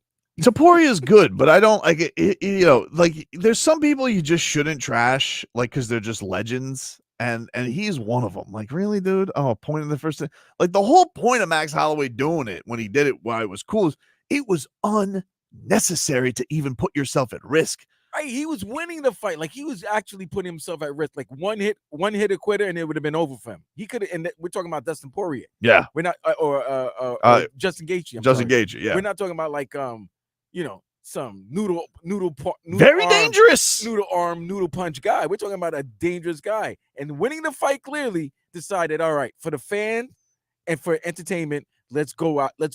I've been feeling very much like an old man UFC fan lately. I probably feel like that people thought when I was Kimbo got me into the game, and they're like, Kimbo, you like Kimbo? I'm like, yeah, I like Kimbo. I know what happened now, Tobin. You've been a fan of the fight of the MMA for such a long time. I don't like the punks. You don't like the young guys. You're I not. I don't. What's the I word don't. I'm not an O'Malley guy. You're not relating to them. You're not. Yeah, I'm not. I'm not. I don't know. I'm not. Something about me. So I don't. It's not the game I loved. It's not the game I loved. You like the old classic. The old timers. You're probably still a John Jones fan. So, oh, the best. I mean, come on. You still love. You tolerate Connor, but you know that Connor's past his prime. Connor's never fighting again. I just wish we would all just do. And you want to know something? You know what I think would make everybody happy? I think maybe Connor's got too much baggage for this. I think Dana White, he seems so angry all the time. I think Dana White, he needs to go, I don't know, be secretary of something for Trump. Get out of the UFC. He doesn't seem to like it that much anymore. Make Conor McGregor the president of the UFC. You make him the promoter. No, none of this. Stop fake fighting stuff. He's not fighting anymore. He does too many things up his nose, allegedly, to make me think he's ever fighting again. Oh, he likes the booger sugar with his whiskey. But let me tell you something. I was watching this kid with BKFC. That Conor McGregor can promote. He can promote the hell out of these fighters. He would be great at it. I don't know. By the way, I gotta show respect to one of the legends of UFC and MMA. His Conor's rival, the guy that fought Khabib. Shout out to Khabib for keeping it real. Leroy and Tobin. John Jones was asked who's his top 5 fighters of all time. He put Khabib on there. Khabib said, while I have no problems with John Jones, never met the man, he has problems with my friend. Oh, DC. Daniel Cormier. So if you got problems with my friend, you have problems with me. Loyal. Ooh, that's keeping it 100 right there. He kept it. So I was like, oh, man. Oh, ain't don't get no more real than that. Like, I got no problems with him. Never met him. Never had any alter. But he has a problem with my friend. I can't be friends with you if you have a problem with my friend. Do you know who are their fun frenemies is Max Holloway and Daniel Cormier? They roast each other nonstop. Like Max Holloway walks up to his interview with him and he goes, Daniel, what are you, 300 pounds? Jeez.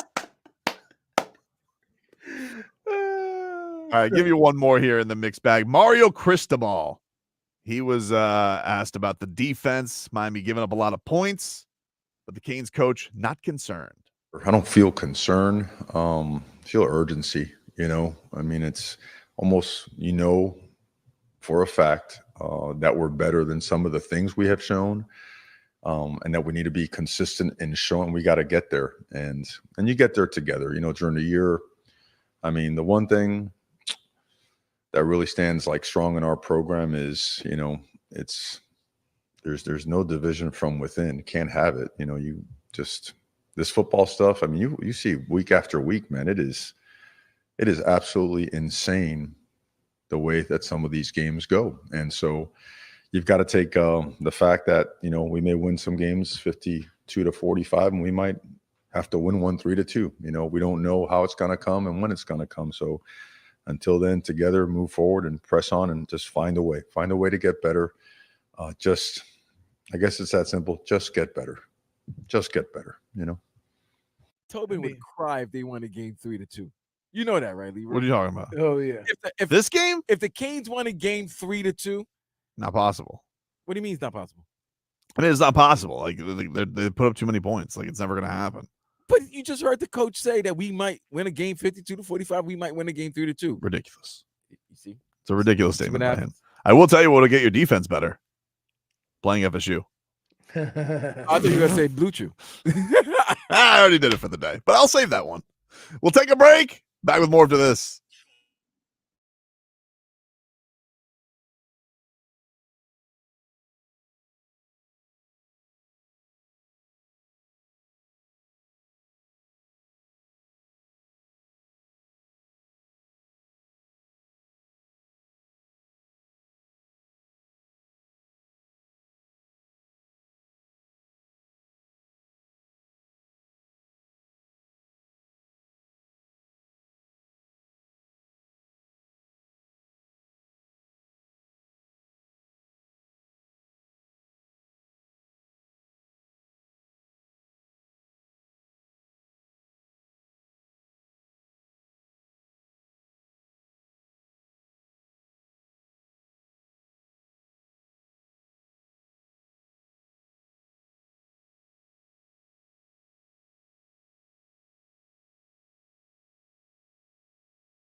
All right, welcome back.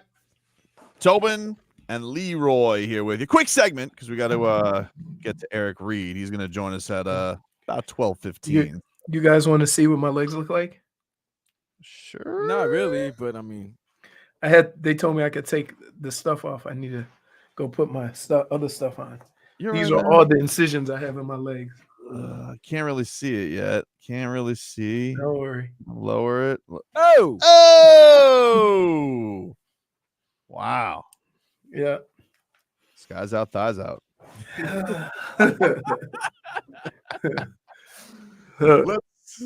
That's something, dude. You feel all right? I feel better that I took the bandages off because they were scrunch. You know, when you have something wrapped and it scrunches up, and it pushes all of the. So, as soon as we talk to Eric Reid, I'm gonna go run, take a shower, and put the compression stockings on. All right, let's get to headlines, which are brought to you by Doral Volkswagen. Doral Volkswagen, choose from over 300 new Volkswagen models in stock with the Tiguan, the Taos, and the Atlas. Remember, when it comes to Volkswagen, the great deals are at Doral Volkswagen. Teat opening night. They welcome in the Orlando Magic, that Paolo Banchero moose. He's a moose.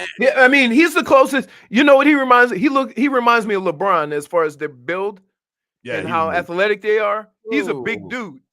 I don't know about Bill. Like, he's still a little pudgy. LeBron was like, dude, he's a big dude. He's a big boy. Not strong. I'm not saying Pablo's not strong. No, I mean, as far as size, Melo. As far as size, I ain't saying he built like.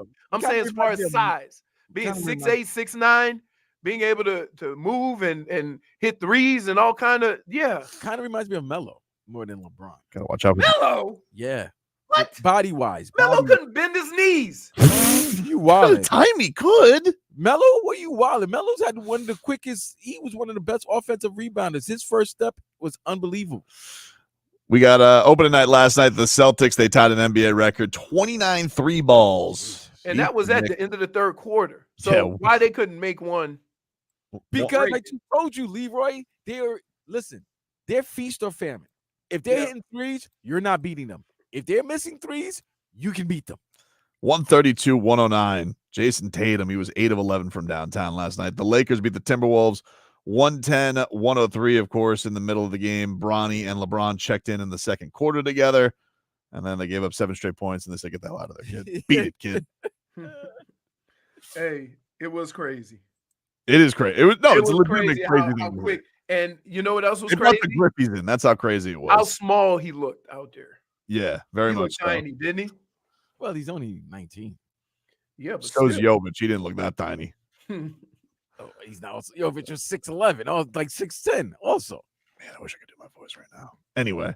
No, he's banned. I'm suspended. He's banned because Vlad, here's what happened. I don't have time. We got to get to Eric. We got to say, I'll let you tell the story later. Panthers fell to the Wild 5-1. Cats are back at it Thursday against the Rangers. So we got that. We got to take a break. Eric Reid, voice of the Miami Heat. You'll be able to watch him tonight, of course, on FanDuel Sports Network Sun. And he will join us next.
All right. Welcome back, everybody. Tobin and Leroy here with you. 560 WQAM. Take you up until 2 here on the program. We got Heat basketball back tonight, baby. It is opening night from the Kaseya Center. Your Miami Heat taking on the Orlando Magic at 7:30. You, of course, can hear that game right here on 560 WQAM, and you can watch it if you're not going to be in the building on FanDuel Sports Network. Son, the voice of your Miami Heat, the original, the OG, Eric Reid joining us here on the program on the Toyota of Hollywood guest line. Shop hundreds of Toyotas indoors in one of America's largest showrooms at Toyota of Hollywood on 441 between Hollywood and Sheridan. You got a special 6:30 pregame show tonight on FanDuel Sports Network. Son, Eric Reid joining us here on the program. Eric, thanks for the time. Really appreciate it. Tobin, Leroy, great Good to be to on see with you you back, guys. buddy. Hey, great to be on with you guys anytime, but especially on a day and night like tonight. Yes. Absolutely. So Eric, you have an exclusive one-on-one that's airing tonight with Pat Riley. Pat Riley Court being christened tonight at the arena. Any hints? Any teases we can get for tonight, like of what Heat fans can expect? Well, let me just say this: we got to spend. I didn't clock the interview, right? It wasn't until like the day later I asked our executive producer and VP of broadcasting, Ted Ballard. I go, "How long was that interview?" Hour and 20 minutes on camera with Pat. And to be honest with you, I felt blessed and humbled and so grateful to be the person sitting next to him doing this interview, because literally it's opening up a basketball treasure chest of memories and stories. He's, iconic. He's already in the Hall of Fame. He's, a 9-time champion. He's, the architect of this franchise and this culture that we all know today. And you're going to see they're going to break the interview up into 2 parts on our hour-long pregame that starts at 6:30 tonight on FanDuel Sports Network. There's a lot you won't hear, but there's plenty that you will. Some of the sound will also be featured in a later episode of Inside the Heat. But guys, basically I'm getting to do hosting the halftime ceremony that they're going to have.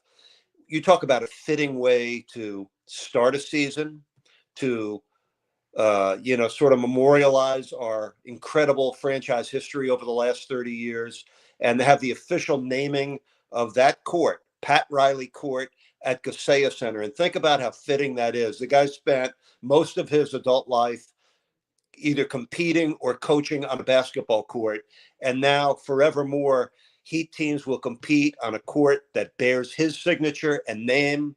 That signature will be right alongside the logo modeled after Pat's great friend, the late, great Jerry West. I couldn't think of a better, more fitting honor. Mickey Harrison's first incredible idea was to hire Pat Riley 30 years ago. This would be on my top 10 list of great ideas by Mr. Harrison since that time. So it's a perfect honor. It's going to be an emotional, meaningful night. And Pat right now, guys, he is in such a reflective, humble, grateful, gracious mood, storytelling mood. So I think, listen, we're all in for a treat to listen to his comments on the interview we did last week and on the live halftime ceremony we'll all enjoy together tonight. Did you ever get the feeling, because I get this feeling from him, he loves doing the work and he loved building it and being a part of it. But when he took a backstage, he literally pushed all of that on to everybody else. That no, I'm just playing my part. That's Eric Reid. That's Eric, the coach, and that's Spoelstra. Sorry, that's Eric Spoelstra, and that's the players, and they putting in all the work and all the time, and they may talk to me every now and then, but they're doing all the grunt work. How uncomfortable was it? It seemed like he would be borderline uncomfortable to have to go through this, where we're taking him and putting him back in the forefront of all these things that's happened with the Miami Heat. Yeah, I think he is. Listen, he is a little uncomfortable with it, but he earned this and he deserved this. There are so many parallels, Tobin and Leroy. Think about this. After Pat finished playing, for the Lakers, and his NBA career was done. You know, he became the traveling secretary for the Lakers. He was Chick Hearn's color analyst on the Lakers simulcast. And then the coaching change happened when Paul Westhead took over and brought in Pat as an assistant coach after Jack McKinney's unfortunate bicycle accident. Well, when Pat was named head coach of the Lakers, it was Jerry West that figuratively pushed him into that spot before Pat himself felt he was probably ready to be a head coach in the NBA.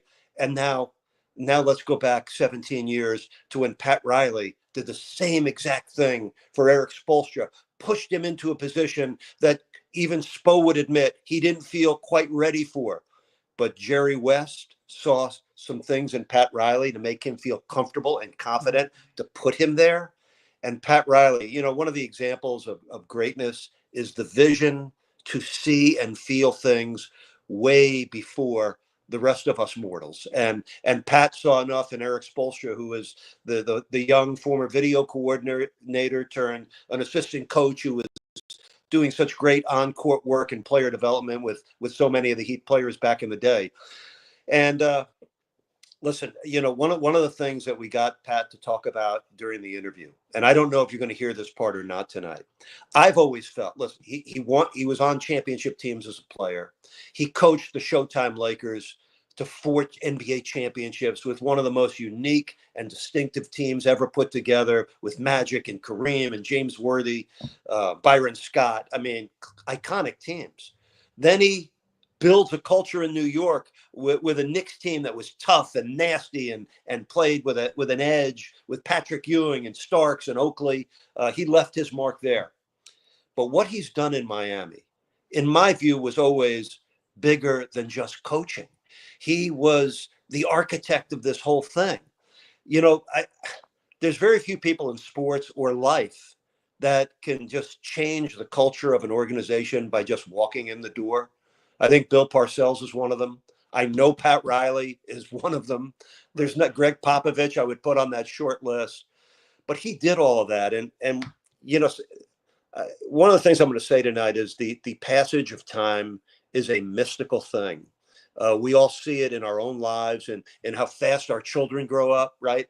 I can still remember being in the back of the room on the Carnival cruise ship, the Imagination, 30 years ago, when Mickey Harrison introduced Pat Riley as the head coach and president of the Heat. Guys, we were like 7.5 years into our franchise history. The charm of being an expansion team had dissipated. The Heat, you remember, traded away all those young players we had developed and drafted, you know, Sherm, Cycley, Steve Smith, Glenn Rice, you know, well, Rice was still there, but most of the Grant Long, Kevin Edwards, they were all moved on. And we were a team of veteran journeyman players, and we sort of lost our identity until we found it. And it's still hard. That day on the Imagination, you had to use your imagination. It was hard to believe that Pat Riley was coming to the Heat. Everything changed from that moment moving forward. And the Harrison-Riley connection at the top has filtered down. Pat is so grateful for his relationship with Mickey and the Harrison family. So grateful for the great support he's had from his coaching staffs, from all the guys that played for him. Remember how this started: the trade for Zoe, the trade for Hardaway, the trade for Mashburn, bringing in PJ Brown, those heartbreaking playoff eliminations to the Knicks with our first group of contending teams. And then Pat, you know, getting Shaq and Dwayne together, the summer of 2010. I mean, when we look around that building tonight and celebrate Pat Riley Court, forget your imagination. Just use your eyes and your memory. And we'll look at all the retired jerseys. We'll survey 7 conference championship banners, 3 world championship banners, and we'll understand this wasn't a dream. This was reality. And, you know, Pat Riley had a lot of help in this, but so what, basically, my long-winded way of saying this, Pat admitted to me something that I felt all along, that this is the crowning achievement of his incredible Hall of Fame life as an NBA person. He's a treasure chest for basketball.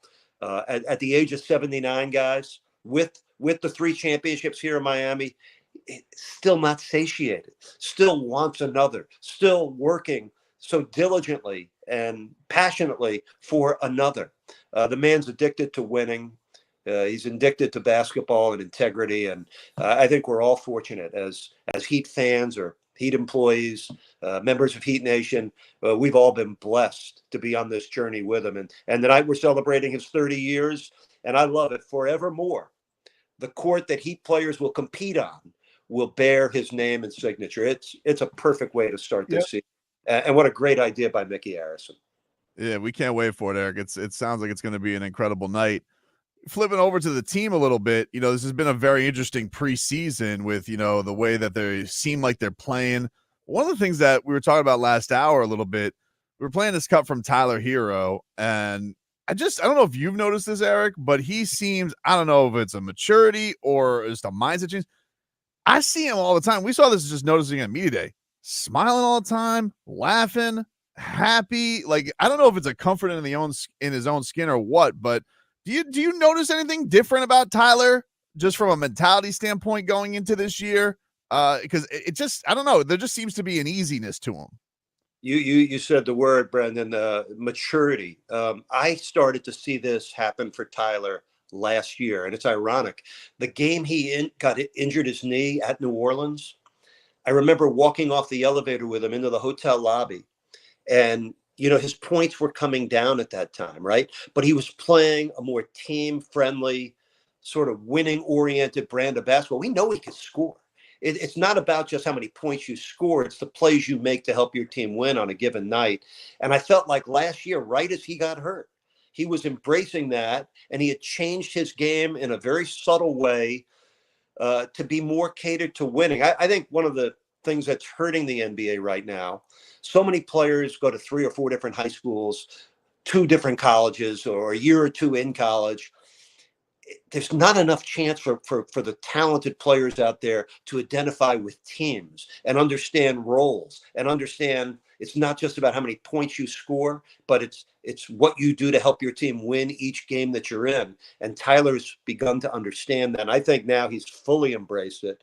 I think he understands, listen, there's only so much you can control when it comes to injuries and availability, but you can sense his determination to want to be healthy. He's stronger and better condition to start this season than he's ever been. And I think his game is just ready for that next level. It's not just about, is he getting his 20 points per game? We're going to see him and Terry Rozier. Listen, they only played in 11 games together last season. It's a brand new backcourt. We got a glimpse of this brand new starting group that didn't start us. We had 35 lineups last year. This one was not one of them, but they went 3-0 in the preseason. I think we all like this starting group.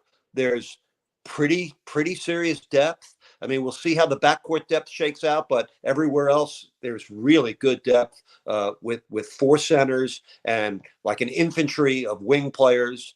It got bigger this I offseason. tend to like where we're at because the expectations externally are really low for a Heat team.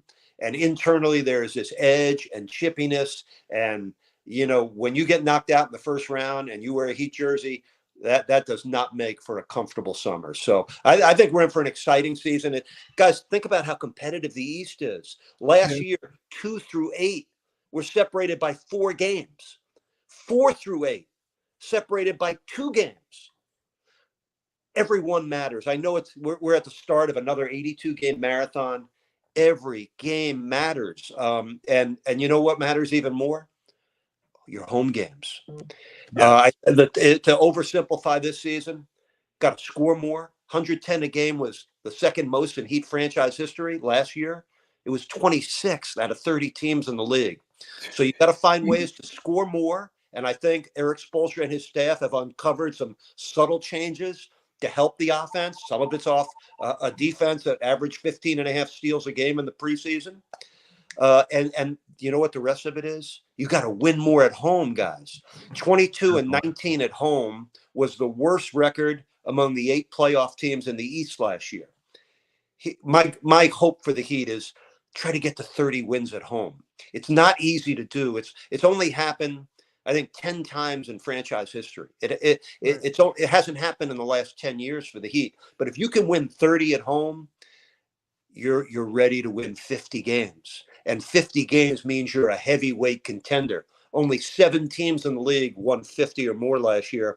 Only 2 of them lived in the East, the Celtics and the Knicks. So let's see what happens, but it's going to be a very competitive season. You know, if you want to say New York, Boston, and Philly are the top 3, you're even going out on a limb there. You saw the way the Knicks looked last night. Philly starting with Embiid and Paul George not playing. Then there's Cleveland, Indy, Milwaukee, Indiana, Orlando, Miami. It's a cluster, man. It's going to be very competitive, and I think we're going to see a season of compelling matchups. One more before we get you out of here, Eric. One of the interesting wild cards is Nikola Jović because of his age, but he looks like a moose. He very much is buying into his role.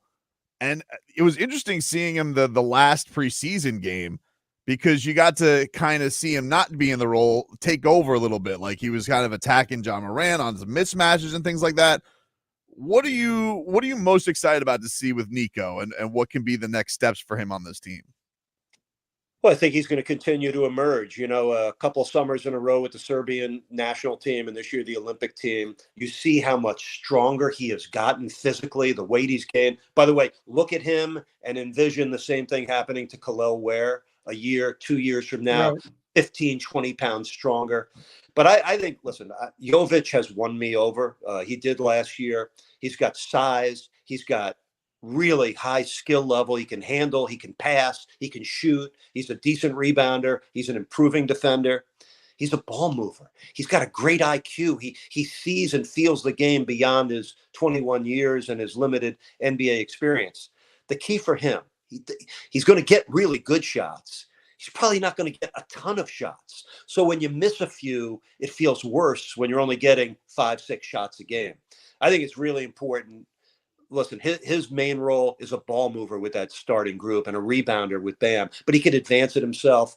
I think it's important for not only Nico, but for Rozier and Duncan Robinson. Those are 3 guys that I thought played well in the preseason, but none of them shot it like they're capable of in the preseason. And even though they're not the main guys, they're the main guys behind the main guys. So they're real important players for the Heat, and I think all 3 are going to have really good, strong seasons. You guys can catch Eric Reid and John Crotty tonight on FanDuel Sports Network. Sun 6:30 pregame time. You will hear, you'll be able to watch Eric Reid's sit down with Pat Riley in a couple parts. It sounds like it's going to be absolutely awesome for all Heat fans. Looking forward to seeing you tonight, Eric. Thanks so much for the time. Tobin, I want to drop one on you as I say goodbye to you for now. I just filled out my National Sports Media Association nominees for Sportscaster of the Year for the upcoming year. I got to list 5 guys, right? I just want you to know you're on my list, brother. Man. Yeah. Thank you so much. Dude, your creativity on a daily basis. Love your passion for the Miami Heat, but just respect and admire your creativity consistently. So keep up the great work. And I just wanted to plant that seed in your head. Just promise me one thing. If you get nominated and you win, you got to show up at that event in Greensboro, North Carolina. I will definitely make that happen, Eric. I promise that. If and he's got to do the thing. Appreciate it, Eric. Looking forward to tonight. Guys, keep up the great work. All we'll right. see you down the road and enjoy the basketball with us. There you go, Eric Reid, your television play-by-play voice of the Miami Heat. And you got to do the thing. And tonight, the Pat Riley halftime performance. Leroy, I'll tell you one thing we also got to do.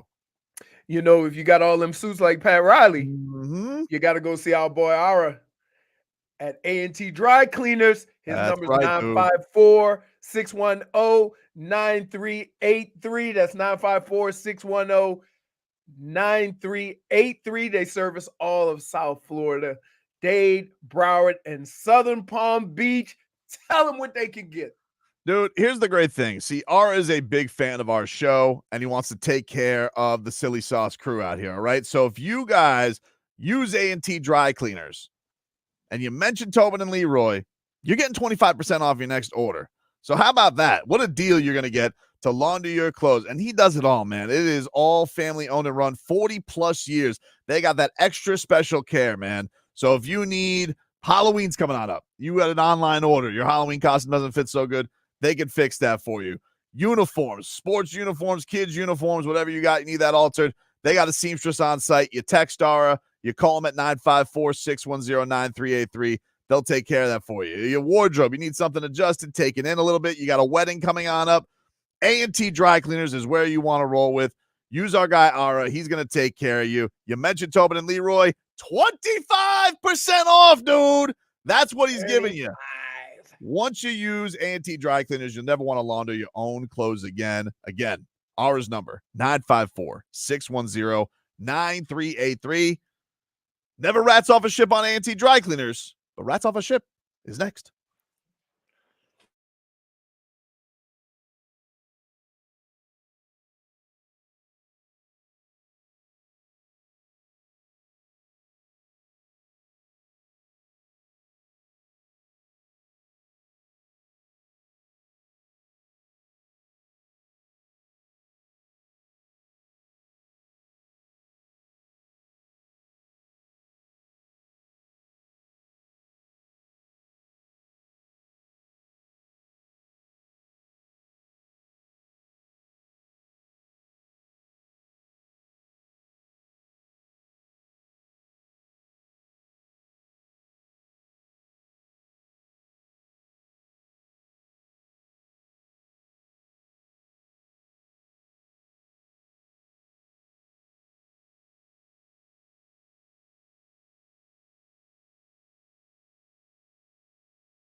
Jennifer.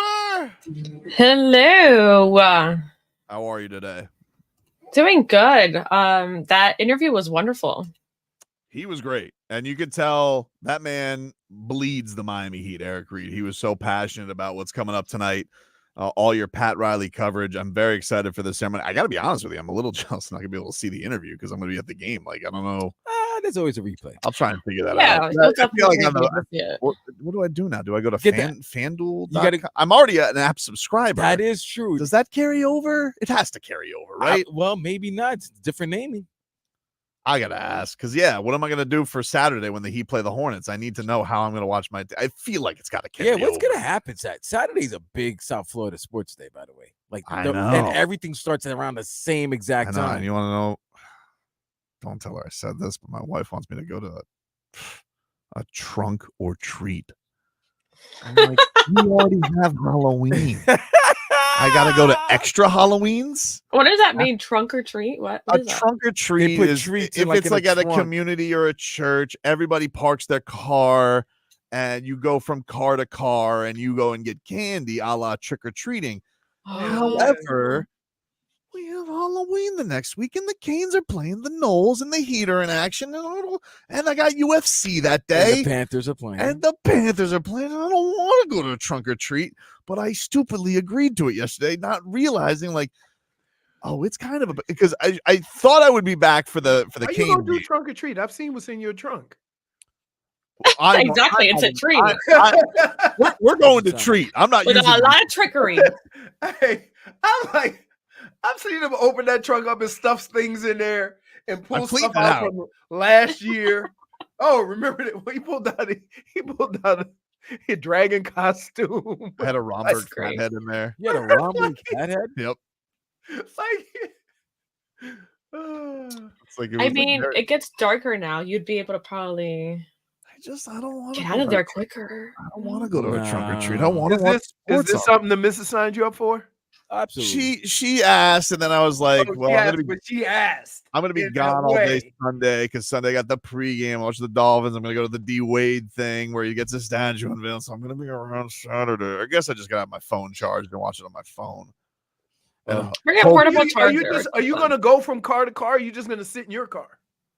No, you just walk like everybody parks their car. It's not like a Lion Country Safari. Like everybody parks their car. It's kind of like a tailgate, but except kids get candy instead of adults drinking beer. I ain't gonna Somebody lie. gonna have beer. Somebody will have beer. Definitely. Yeah. Dude. It'll be Tobin.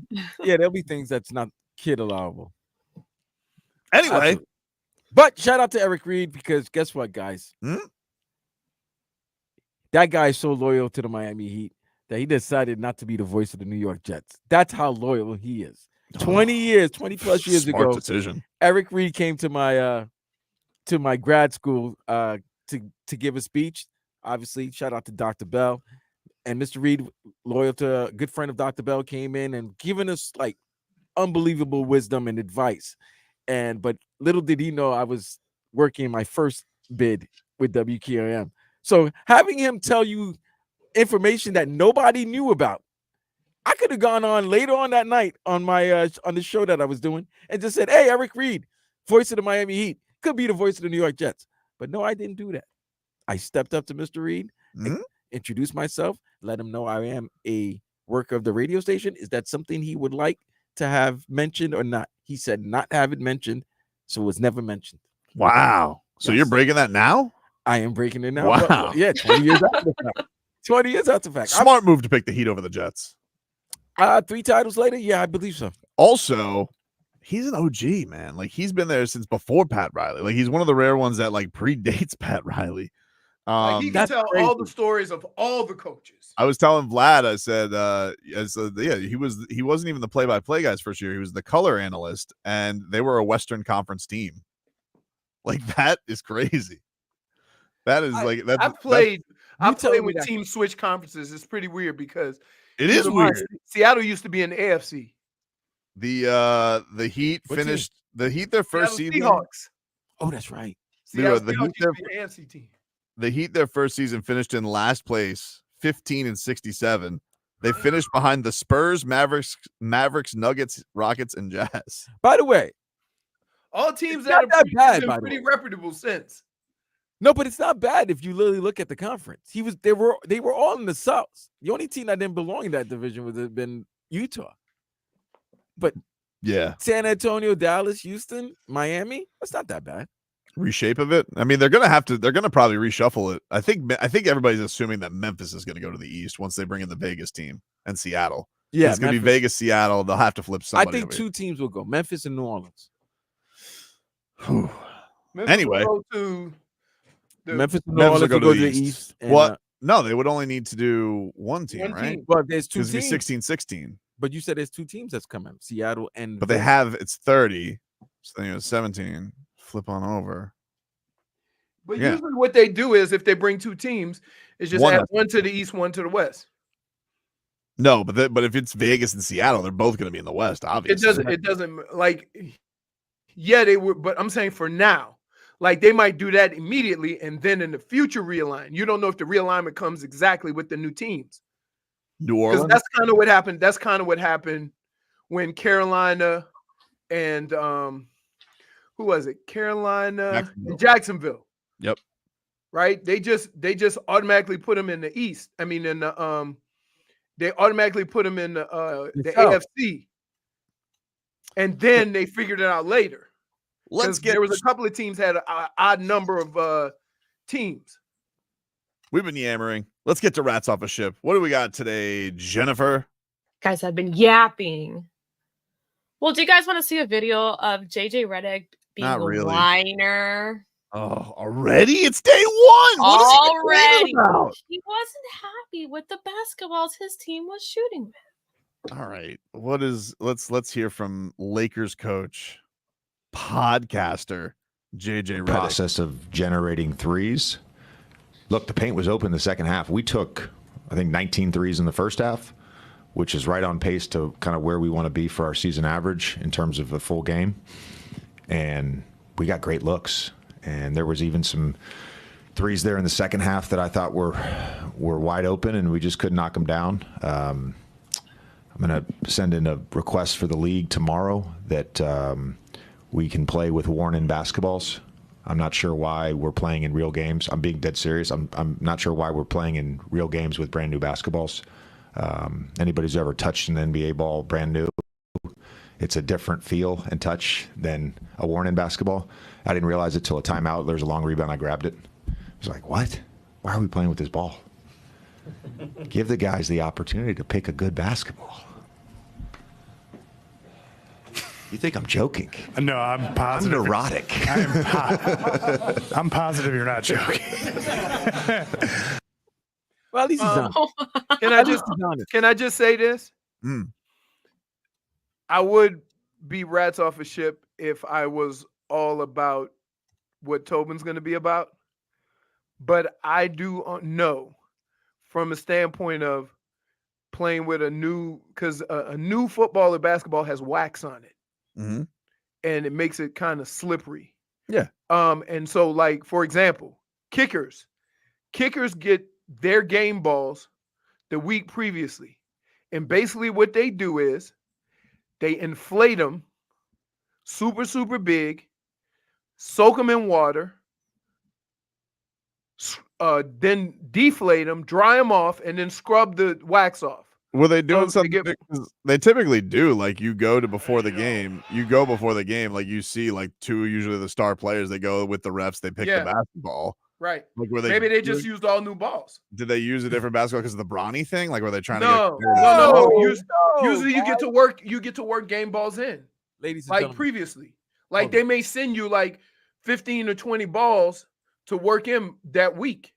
Okay, but did the Celtics? Because the Celtics hit a 3-point record yesterday. I don't know. It could. Were they using new balls? I don't think. I'm thinking he's just talking about his game. I don't know if they did it everywhere, but they usually let you work the balls in. Leroy, I get that. I get understand.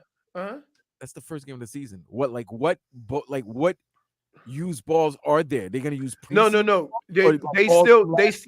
They still get to work the balls out and get that wax off of them. That wax is slippery. No, I get that, but I'm just saying I understand it's a new season. I'm going to expect new balls. Yeah, but wait. See, we're talking about two different things. You can have a new ball that's worn in or worked in. You see what I mean? No, I get that, but I'm also thinking that they haven't played basketball on that court maybe in like 3 or 4 months. So, you know what I mean? I got you. But I would say I can't be rats off a ship about his point because I understand what he's talking about. But Tobin's gonna be rats off a ship because it's ready.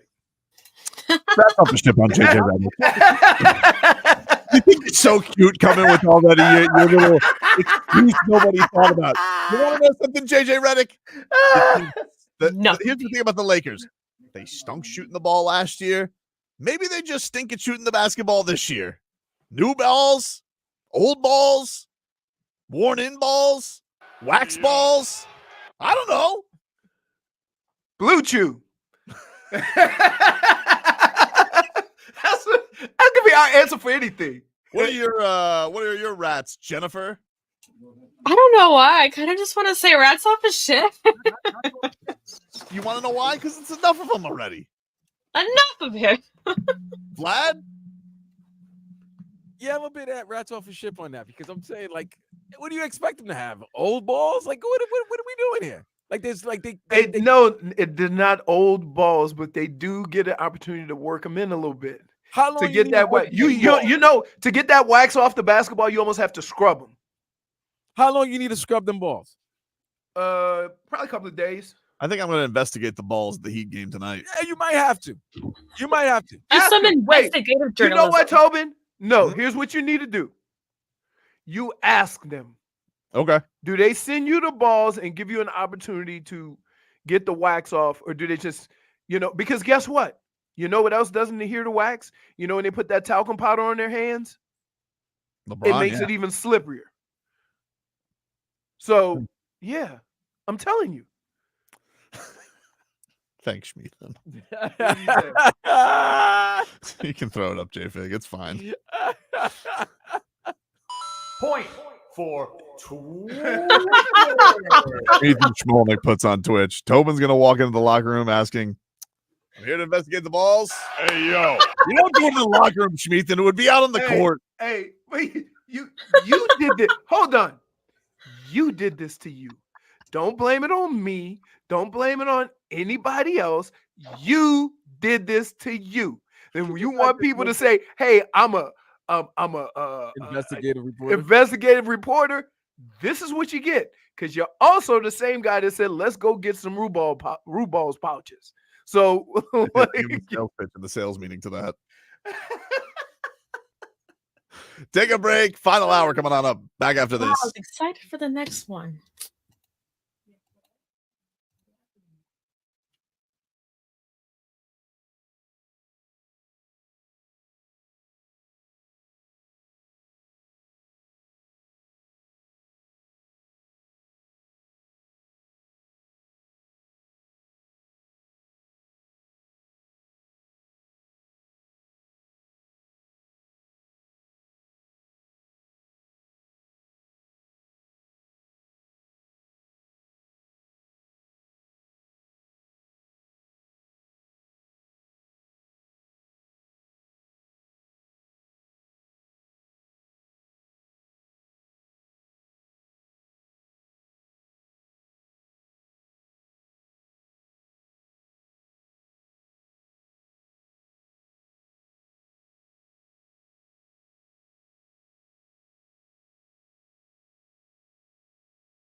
All right, welcome back, everybody. Tobin and Leroy here with you, 560 WQAM.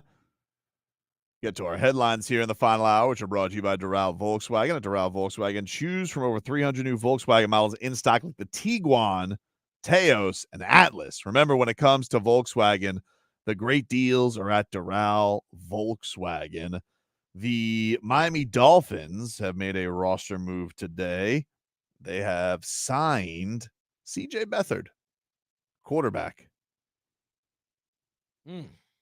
So still making some moves as Tua makes his return.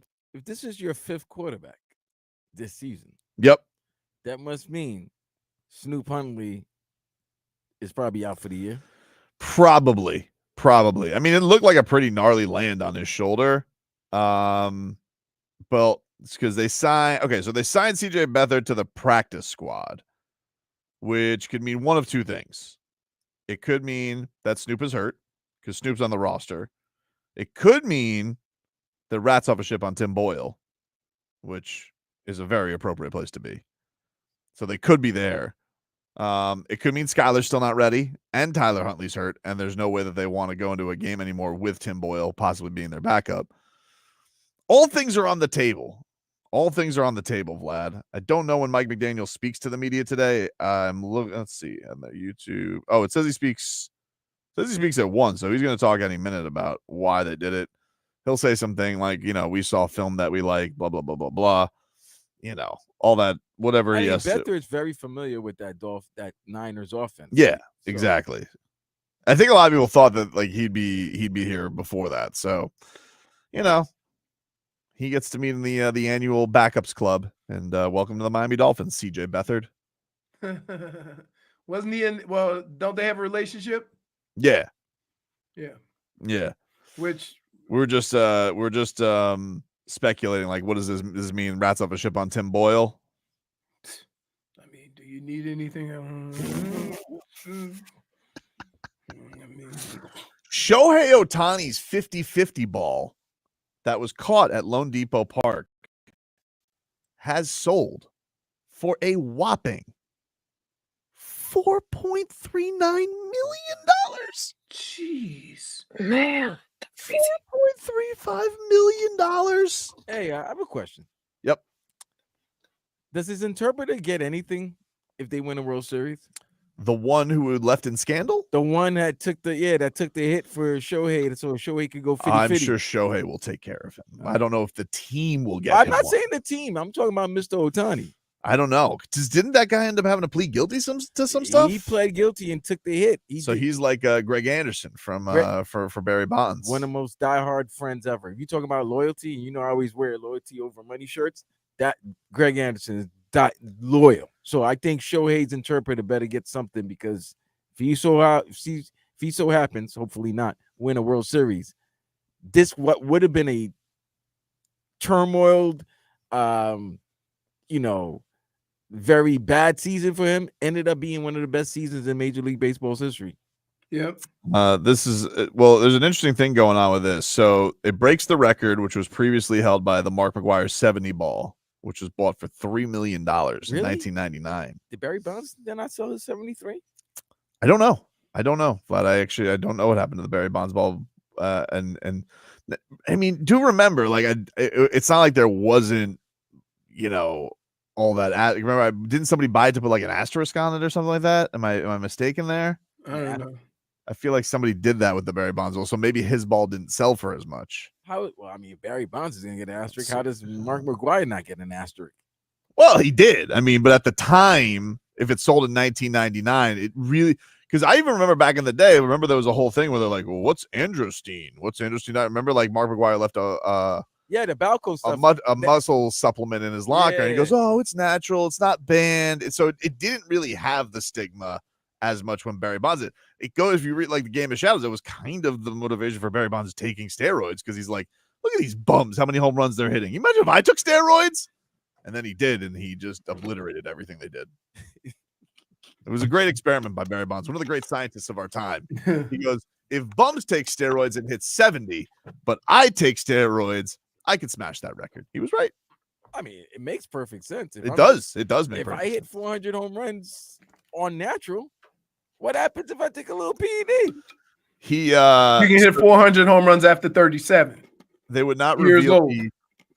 they would not reveal the owner or the buyer of this. The problem with this also is there's apparently a lawsuit going on over the ball because I believe an 18-year-old is claiming that the guy who walked away with the ball, that he had it stolen from him. So there's actually, it says through litigation, though the litigation over the ball's initial ownership is playing out in Florida, an agreement was reached on October 7th between the auction house and, quote, all parties that allowed the auction to proceed and conclude apart from the lawsuits over the ball's ownership. How you gonna prove that I stole it from you?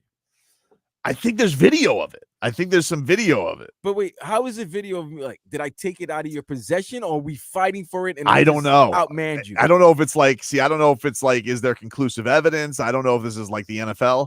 That's But why the wasn't- lawsuit's going to play out.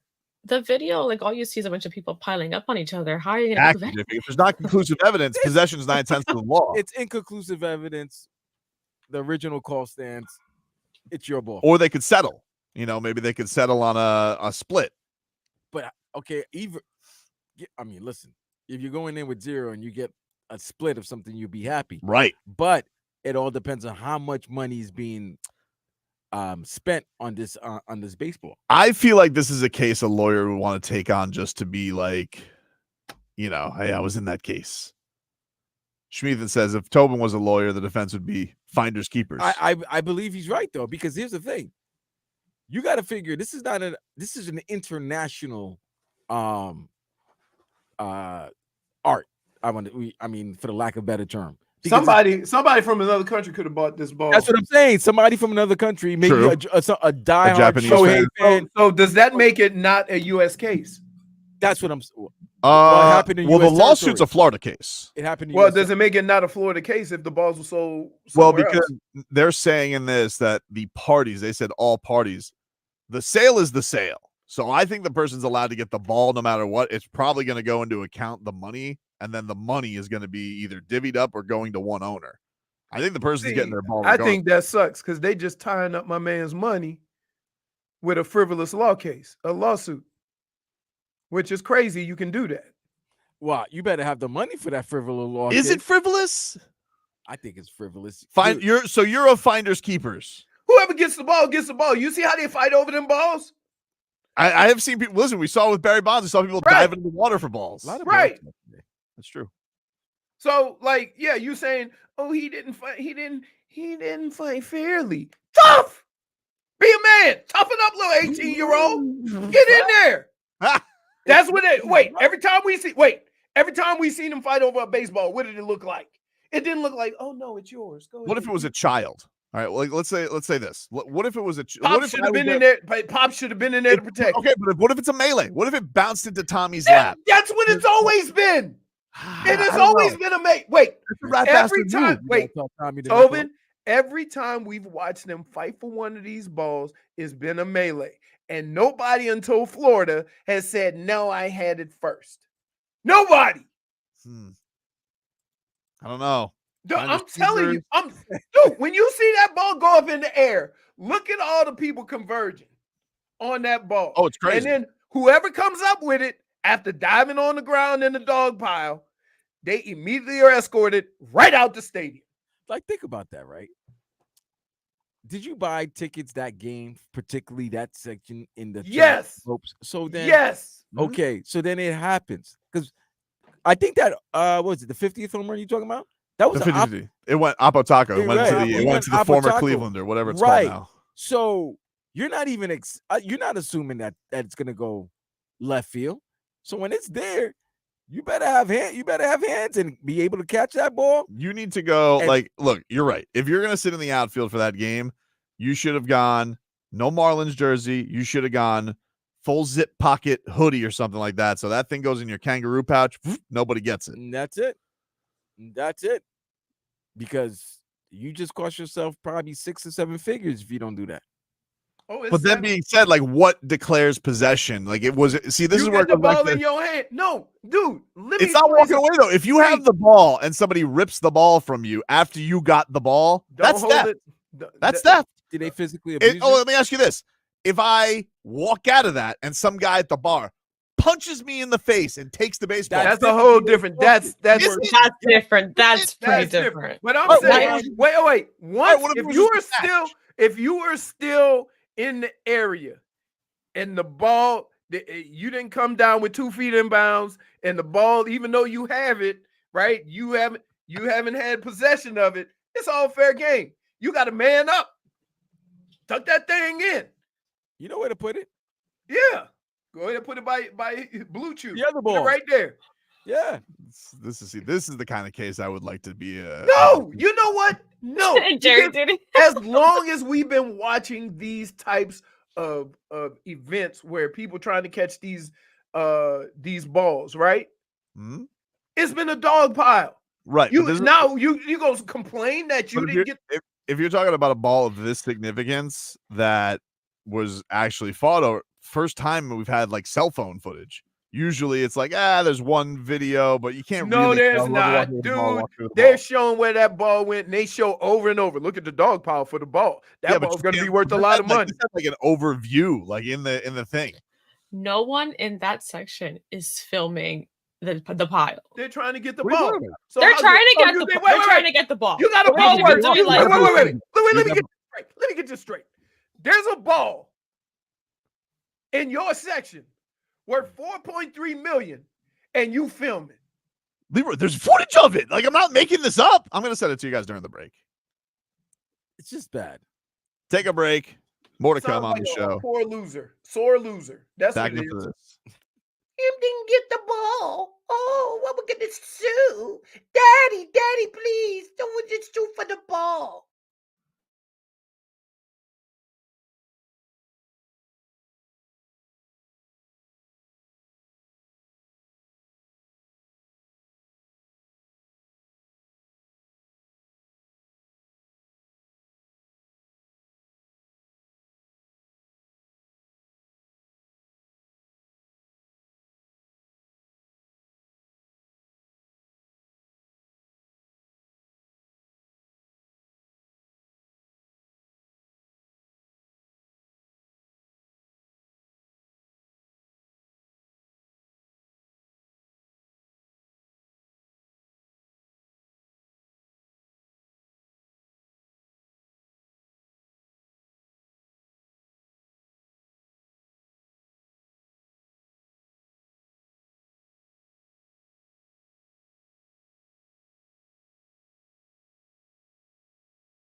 Welcome back, everybody. Tobin and Leroy here with you. Hey, Leroy, can we get a weather update from the Demesman and Dover law firm? Just eyeball it. I don't want you to get up, dude. Oh, no, I'm getting up. I don't mind getting up. YourAccentAttorneys.com. Free consultation 24/7. Call them at 866-954-MORE. I don't mind getting up. I was looking at the prank that Big Bron pulled on Little Bron by filling this car with cereal. That was funny. Yeah. All right, you got some partly to mostly cloudy. I'm gonna say mostly cloudy because it's mostly cloudy where I am, but I do see some sun. Ooh, 2 squirrels running over the fence. Go get him! He gonna catch you! Run! Okay, back to the weather.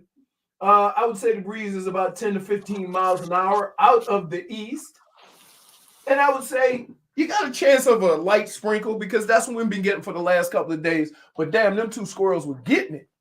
Go squirrel! He ain't gonna catch you. Were they fighting over nuts? Some play by. No, they were just running on top of the gate. Okay. All right. Dolphins are getting ready. By the way, if you guys missed it, we had Alonzo Mourning on yesterday. We're going to have that for you coming up here in just a few to get you ready for Pat Riley night. And Zoe will give you the goosies.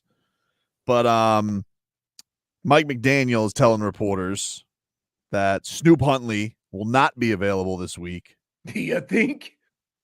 He says he wants to see how Tim Boyle, Skylar Thompson, and CJ Beathard practice before determining who will back up behind Tua. Oof. What a terrible competition. I would make that fun. I'd just be like, all right, we're going to blindfold you guys. Throw it where you think it should go. I mean, first of all, throw it. Let's start there. Let's see. He says it's from Barry Jackson. Tua is the only Dolphin expected to be designated to return off of IR. Others eligible include River Craycraft, Isaiah Wynn, Bradley Chubb, Patrick McMorris. All right. No more. Where's my River Craycraft anytime touchdown? Saw yesterday on Dolphins Reddit. This is no joke. That Julian Hill has more penalty yards than receiving yards this season. And then, no joke, I go down to the comments of the post and it says, Tobin's anytime touchdown bet is in shambles. It is because you know what's even crazier is that every time he does catch a pass, it almost seems like we need to file assault and battery charges on the football. Does he have a catch this year? I think he has one. His or one 2. catch? He has a couple. All I remember are the penalties. Trying to check this out. Julian Hill. Jim. He has 4 catches. Is that your Romo? Yeah. He has 4 catches in 34 yards. Oh, yeah, that's right. He had that one that he really almost got there. I think it was against Seattle.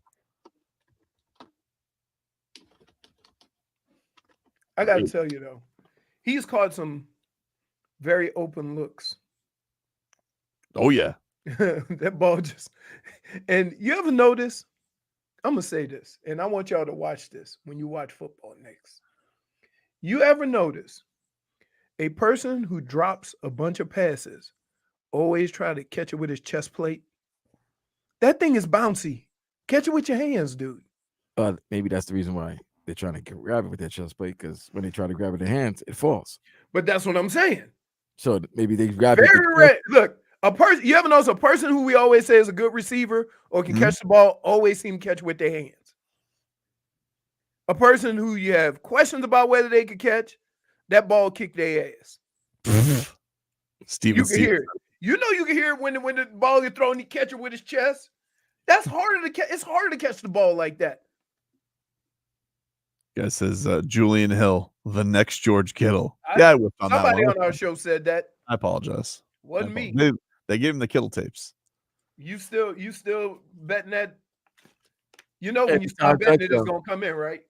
Oh, it doesn't matter. Touchdown? It doesn't matter because tonight Heat parlays are back. So what are you parlaying tonight? I'm going steals. I'm gonna start looking at the steals over unders and see where we're at. I got it too. Let me see. I got to start looking at the So steal let's see. over-unders Let me because see they were let's see stealing what the my hell out of the Four basketball. consecutive games. Let me check my prize picks. They did it every game because they finished the last game with 16 steals, even when it was, and that was against the Grizzlies starters. Very impressive. Yesterday was the last day for the free box with Ant-Man. Oh man.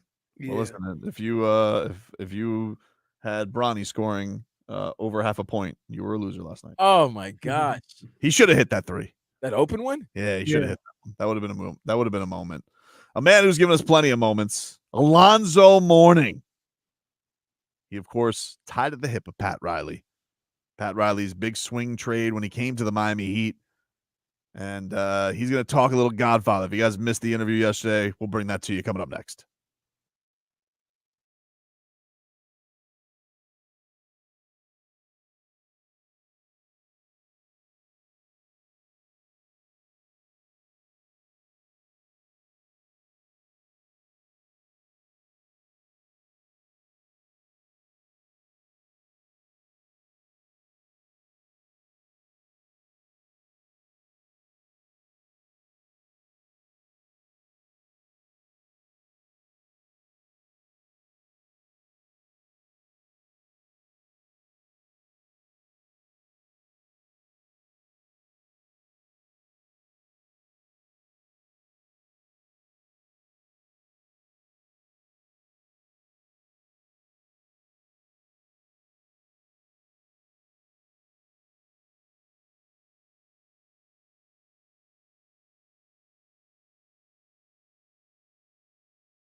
And where Zoe Perfect. is. All right, let's go out to the guest line. Alonzo Mourning joining us there. Zoe, how are you? I'm excellent. I appreciate Thank you for having me, man. How you guys doing? I'm good. Thank you for working through your patience and working through the tech issues with us, Zoe. Thanks so much. This honor for Pat Riley, we were wondering, we saw Pat Riley get pretty emotional when Mickey gave him the news. As a guy who cares about Pat Riley a lot, did you get emotional at all seeing Pat Riley get emotional with learning the court's going to be named after him? I did. And, believe it or not, I've seen a lot of different emotions from Pat over the past. I've been knowing him since 1995. So I've seen a lot of different emotions, and all of his emotions were channeled towards winning and caring and uplifting people. And that's all he put his heart and soul into, and this moment that we're going to have tomorrow and have an opportunity to really celebrate him and commemorate his legacy is an emotional moment for me because, I'm a part of that legacy and I'm grateful. And I just walked off the court. We were in practice and I was just sitting next to him. And I told him, I said, look, man, thank you for bringing me in 1995 and giving me an opportunity. And I want to just congratulate you on this incredible honor, and he's kind of brushed it off and like, well, Zoe, it all started with you. I'm like, come on, man, this is about you, it truly is. This is about you, so I'm excited. I really am. And I hope that the basketball world, not just people here in South Florida, but the people that understand the game, that are fans of the game, that understand the impact that this man has had over the past 50 some odd years on the sport of basketball. He belongs on the Mount Rushmore of coaches. He belongs on the Mount Rushmore of basketball coaches, and I can attest to his passion, the gift that he's given us. Now everybody wants heat culture in their organization, whether it be hockey teams, baseball teams, basketball teams. Everybody's like seeking to try to figure out, okay, how do you do it? And it requires a lot of patience and it requires a lot of identifying the right who. And it requires a lot of preparation, consistent, everybody speaking the same language, and it all started with his vision. And I'm proud to, have been a part of this whole 50-year process, man. I'm very proud. It was I was watching this sit down that he had with D Wade over last spring, and he told a story about you at a practice where he was really trying to motivate everybody, but he particularly went at you because he knew like it would trickle down to everybody else so much that you got mad at him, Zoe. Like, what do you remember? Like, you were like cursing Pat Riley out, and then you're like, well, am I actually gonna have to, like, do you want me to leave this practice? What do you remember about Pat Riley, the motivator, so much that he would get heated with your practices? Hey, listen, man, we were both very emotional individuals, so I think that was the only practice I ever got kicked out of, but I'm going to tell you his strategy. And I could tell you all a ton of stories over the years, but this one I can remember, we got into it. I got kicked out of practice, but he called me in his office the next day and he said, look, why, I get on you, why I get in your ass. I mean, that's coach, I'm averaging 25. I just got player of the month. I'm averaging 15 rebounds, 3-4 blocks a game. I mean, what the hell are you getting in my ass for, And he said, I get in your ass because I know you can take it. And if they see me getting in your ass, then it's easy for me to get in theirs. So I understood his strategy, and it wasn't just about X's and O's with him, and it was really about a way to motivate his guys on a regular basis. And the hardest thing about coaching is to get 12, 15 guys to do what you want them to do and to do it as hard as you want them to do it, and to sometimes do what they don't want to do. That's the hardest thing about coaching. So it's not just about X's and O's. It's about teaching them and helping them understand that the things that I'm trying to get you to do as a coach are winning habits. And this organization is not for everybody. And the guys that stuck around long enough, eventually they understood. And many of them have incorporated a lot of Pat Riley's tutelage in their own lives, in their business interests and what have you. And some of them have gone on to coach. They've taken a piece of what Pat Riley has given them. You look at, people like Doc Rivers, who played under Pat, and you look at the Van Gundys. I mean, the list goes on, man. He has so many disciples and people that he's planted. You look at Spoelstra now. You look at the seeds that he's planted in all these folks that have had the opportunity to be a part of his tutelage. Byron Scott. I mean, the list goes on. Magic Johnson, and I'm one of them as well. So again, I'm grateful for the opportunity, and tomorrow night I'm excited for him because it's an incredible honor and it's a well-deserved honor, and it's long overdue.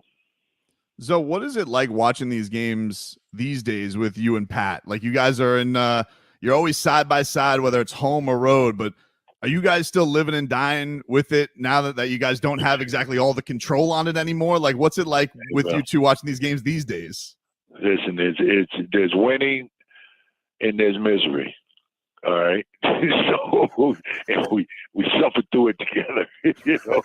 We suffer through it together. Listen, we walk through these doors, and if you ever had an opportunity to walk through our practice facility and our lounge or whatever, every door has a picture of the Larry O'Brien trophy on it. Every door. So it's just a pleasant reminder of why we come to work every day. That's why we come to work every day, and I wear this ring that I have on. This is one of the 3 that we won. So I can remind the players that, hey, man, this is what we're here for, because we live in this toy department of human affairs, we get kind of distracted from the main thing. And the main thing has always been the main thing since he walked through these doors in 1995, and that's winning. That's it. That is it, winning by any means necessary, and we have built our culture around that and helping them understand that everybody speaks that winning language. And if you don't speak that winning language, you're out the door, so we talk it, we practice it, it might not always, fall into place for us, but that has been the consistent focus of our efforts since his tenure the genesis of his tenure started in 1995. Talking to Alonzo Mourning, Pat Riley getting the court at the Kaseya Center named after him tomorrow night. You can, of course, hear all that coverage right here on 560 WQAM, and very much looking forward to that night. So I wanted to take it back a little bit. The last time we had you on the show, we were actually interviewed on a cruise ship, and we asked you about Bam Adebayo. He was not even 20 yet, Zoe. And you said back then you thought that he was going to get his jersey raised to the rafters and lead the franchise. Oh, yeah. What did you see in him back then? And then how is it, how is it seeing that all unfold that you kind of nailed that one? Hey, guys, you can't teach hunger. I mean, the man grew up in a trailer park, okay? Single mother, okay? We've done our due diligence on our players, we know their background, what they came from, and watched tape of him during that time in Kentucky. And, you know, I'm a good judge of talent. You know, I've been around this game for a long time, you know, and I can forecast it. I can. You know, when I saw Bam, you know, I saw a little bit of me. I really did, you know. And, God willing, I hope I'm around that we can, you know, I can be a part of that celebration. And when we do raise his jersey to the rafters, you know, because he has gotten better every year that he's been here, you know, and I don't expect this year to be any different at all. And I think the next, obviously, individual goal on his mantle would be Defensive Player of the Year. You know, he's been flirting with it for quite some time, you know, but and I thought he earned it last year, you know, but I think this is the year. I really do, you know. So I'm excited for Bam. Happy to witness the growth overall, you know, and yes, we will be raising his jersey to the rafters one day. What was that first conversation like we saw you post on Instagram this summer with Khalil? What did you like learning about the young man after you guys took him? Well, when I first met him was that picture on Instagram is when I first met him. I walked up to him and I said, "Welcome to the family." And then I told him, I said, "You have an opportunity to be one of the greatest players in franchise history." I said, "You have an opportunity." I said, "But you got to put in a whole lot of work." I said, "Your skill level, the abilities, the God-given abilities that you have, you know, you got an opportunity." And he looked at me and said, "I'm ready to work. I'm ready to work." And I'm going to tell you, man, he has improved over the summer, just a little bit of time over the summer. Training camp, we've seen drastic improvements, you know, and I don't expect anything different from him. You know, I think that obviously still some things that he has to improve on. You know, that's obvious. He's 20 years old. And I think people, you look at him and you forget that he is 20. He's a 20-year-old kid. But I think good things are on the horizon for Khalil. I really do. You know, he's around the right veteran core that he can feed off of, and he can develop the right winning habits and everything, you know, and he's got all the right people in his ear. So he couldn't have landed in a better place. He's gonna do great. Going back, you know, you were mentioning about, you know, you and Pat would get in because he felt like he had to go at the star sometimes to go at everybody else. You feel like that was a little bit of what was happening with Jimmy at the end of the year? Because it feels like Jimmy has taken that, whatever you want to say the press conference was, and it does feel like the vibes at camp and the work and playing the back-to-back in preseason feels like he's gotten the message. What do you make of how Jimmy's responded to maybe Pat's call out? Listen, man, he's doing everything that is asked of us, of him. He's doing everything that's asked of him, you know, and that's what we want out of our leader, you know.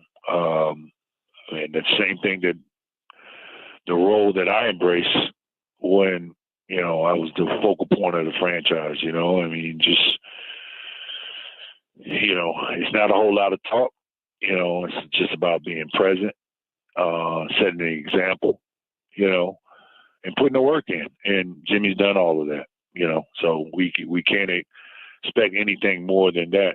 You know, we know what he's capable of doing. He's shown us that. And we're excited about the year. We just hope and pray that everybody stays healthy, you know, so we have an opportunity to take that next step.